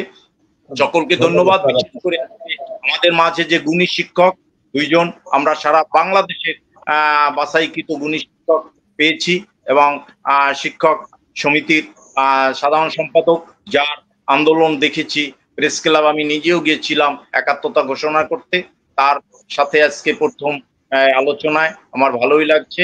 সকলকে ধন্যবাদ এবং শিক্ষার আলো .com-কে এ ধরনের শিক্ষক দিবসের মতো গুরুত্বপূর্ণ দিবসে সমসাময়িক আলোচনার জন্য ধন্যবাদ জানিয়ে শেষ করছি। সকলকে ধন্যবাদ। ধন্যবাদ স্যার আপনাকে। আমি এখন একটু আসতে চাই আমাদের রাহেনা ম্যাডাম, আপনার কাছে। রাহেনা ম্যাডাম সংযুক্তি বিচ্ছিন্ন হয়েছে। আমি নজরুল ইসলাম স্যার, আপনি 15 সেকেন্ডে আপনার শেষ বক্তব্যটি যদি উপস্থাপন করেন। স্যার, একজন শিক্ষকের সবচেয়ে মহৎ প্রাপ্তি হলো একজন শিক্ষার্থীকে তাকে ছাড়িয়ে দেওয়া। যদি শিক্ষার্থীকে তৈরি করা যায়, শিক্ষকের জীবন মানের উন্নয়ন হোক, তৈরি হোক যোগ্য শিক্ষক, আলোকিত হোক সমাজের প্রতিটি মানুষ। বিশ্ব শিক্ষক দিবসে এই হোক আমাদের অঙ্গীকার। সবাইকে ধন্যবাদ। ধন্যবাদ স্যার আপনাকে। আমি এখন একটু আসতে চাই, আমি স্যারের কথা দিয়ে আজকের অনুষ্ঠান শেষ করতে চাই। অধ্যক্ষ শেখ কাউসার আহমেদ স্যার, আমাদের সাধারণ সম্পাদক বাংলাদেশ শিক্ষক সমিতি স্যার, আপনার কাছে আজকের এই দিবস নিয়ে আমরা যে এতক্ষণ আলোচনা করলাম, আমাদের অনেক হতাশা আছে, আমাদের অনেক আবেগ আছে, অনুভূতি আছে, অনেক কিছু আছে, সব মিলে স্যার যে 1 মিনিটে আপনি আজকের বক্তব্যকে সারমর্ম আকারে যদি আমাদের আজকে উপস্থাপন করেন স্যার। আচ্ছা, ধন্যবাদ আপনাকে। আসলে সুন্দর আলোচনা আজকে। বিশেষ করে শিরোনামটা ছিল চমৎকার, বিশ্ব শিক্ষক দিবস ও শিক্ষকের মর্যাদা। এই শিরোনামটার জন্য আমি শিক্ষার আলো .com-কে আন্তরিকভাবে ধন্যবাদ জানাই। পাশাপাশি যারা আলোচক বিন্দু আছেন, বিশেষ করে গুণী শিক্ষক, শিক্ষক নেতৃবৃন্দ এবং সহ আমাদের সঞ্চালক হিসেবে আপনিও একজন শিক্ষক, এবং সুন্দর উপস্থাপনার জন্য আজকে আমি সবাইকে আন্তরিক ধন্যবাদ জানাচ্ছি। পরিশেষে যে কথাটি বলবো, যে শিক্ষক দিবসের যে আমরা আমাদের কি অঙ্গীকার থাকা উচিত বা আমাদের কি প্রাপ্তি বা প্রত্যাশা থাকা উচিত। অনেকেই দেখলাম আপনার এখানে মেসেজ দিচ্ছেন যে আমাদের একজনে লিখছেন যে শিক্ষা দিবসে আমরা কি পেলাম। শিক্ষা দিবসে আসলে প্রত্যেকটা দিবসের কিন্তু একটি প্রাপ্তি বা একটি থাকা দরকার, বা প্রত্যেকটা দিবসের কিন্তু একটা প্রত্যাশা আছে। আমরা সেই প্রত্যাশার জায়গাটিতে যেতে পারি নাই। আমার কথা হচ্ছে যে শিক্ষকদের একটি জাতিকে যদি উন্নত করতে হয়, তাহলে অবশ্যই আপনাকে শিক্ষকদের মর্যাদা দিতে এবং শিক্ষকদের আর্থিক নিরাপত্তার সাথে সাথে সামাজিক নিরাপত্তার ব্যবস্থা করতে হবে। যদি শিক্ষকদের আর্থিক নিরাপত্তা না দেন, কোনো দিনই আপনি শিক্ষকদের সামাজিক মর্যাদা আসবে না, এবং শিক্ষকদের মর্যাদার জায়গাটিতে যদি আপনি না রাখেন, তাহলে উন্নত দেশ বিনির্মাণ করা কোনো মতেই সম্ভব নয়। এখন এই জায়গাটিতে দরকার কি? দরকার হচ্ছে আজকে যে বিশ্ব শিক্ষক দিবস, এখানে আইএলও এবং ইউনেস্কোর সুপারিশ অনুযায়ী শিক্ষা খাতে জিডিপির 6% বরাদ্দ করতে, কিন্তু আমাদের দুর্ভাগ্য বাংলাদেশ স্বাধীনতার পরে আজ পর্যন্ত বাজেটে 2%-এর কাছাকাছি যেতে পারেনি, 2%-এর নিচেই থেকেছে, অর্থাৎ জিডিপির 2%-এর নিচে থেকেছে শিক্ষা বরাদ্দ।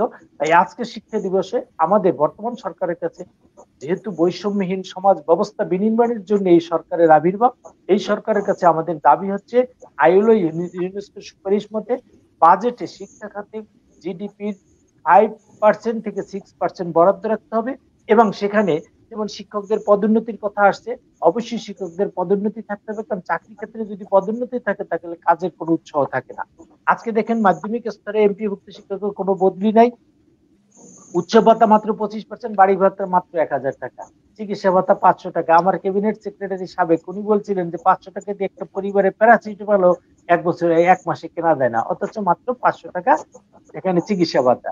আসেন চাকরি শেষে অবসর সুবিধা গ্রহণের সময়, আমি এমপিভুক্ত মাধ্যমিক সেক্টরের কথা বা আমি কলেজ যারা এমপিভুক্ত সেই সেক্টরের কথা বলছি, তাদের আমাদের 3 থেকে 5 বছর সময় লাগে আমাদের অবসর এবং কল্যাণের টাকা পেতে, এবং মিনিমাম 30 থেকে 35% শিক্ষক কর্মচারী নিহত হয়, শুধু বিনা চিকিৎসা মারা যায়, তারা তাদের নিজের জমানো টাকাটা বা নিজের প্রাপ্তিটা তারা পায় না।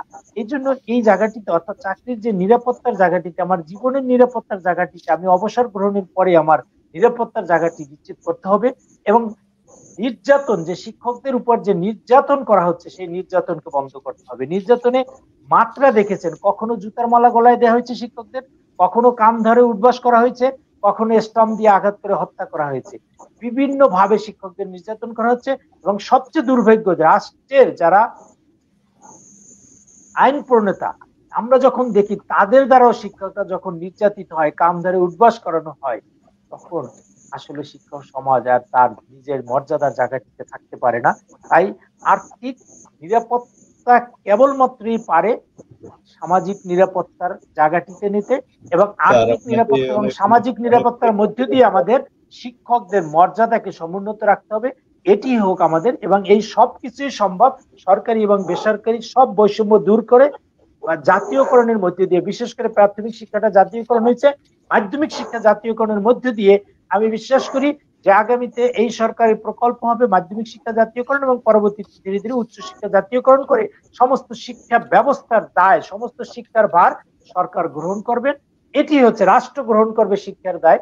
আজকে আপনার এই সবাইকে আমি এই জাতীয়করণ, বিশেষ করে মাধ্যমিক শিক্ষা জাতীয়করণ এবং পরবর্তীতে ধীরে ধীরে উচ্চশিক্ষা জাতীয়করণের মধ্যে দিয়ে সরকার দেশের সমস্ত শিক্ষার দায় নিবেন, এই প্রত্যাশা রেখে।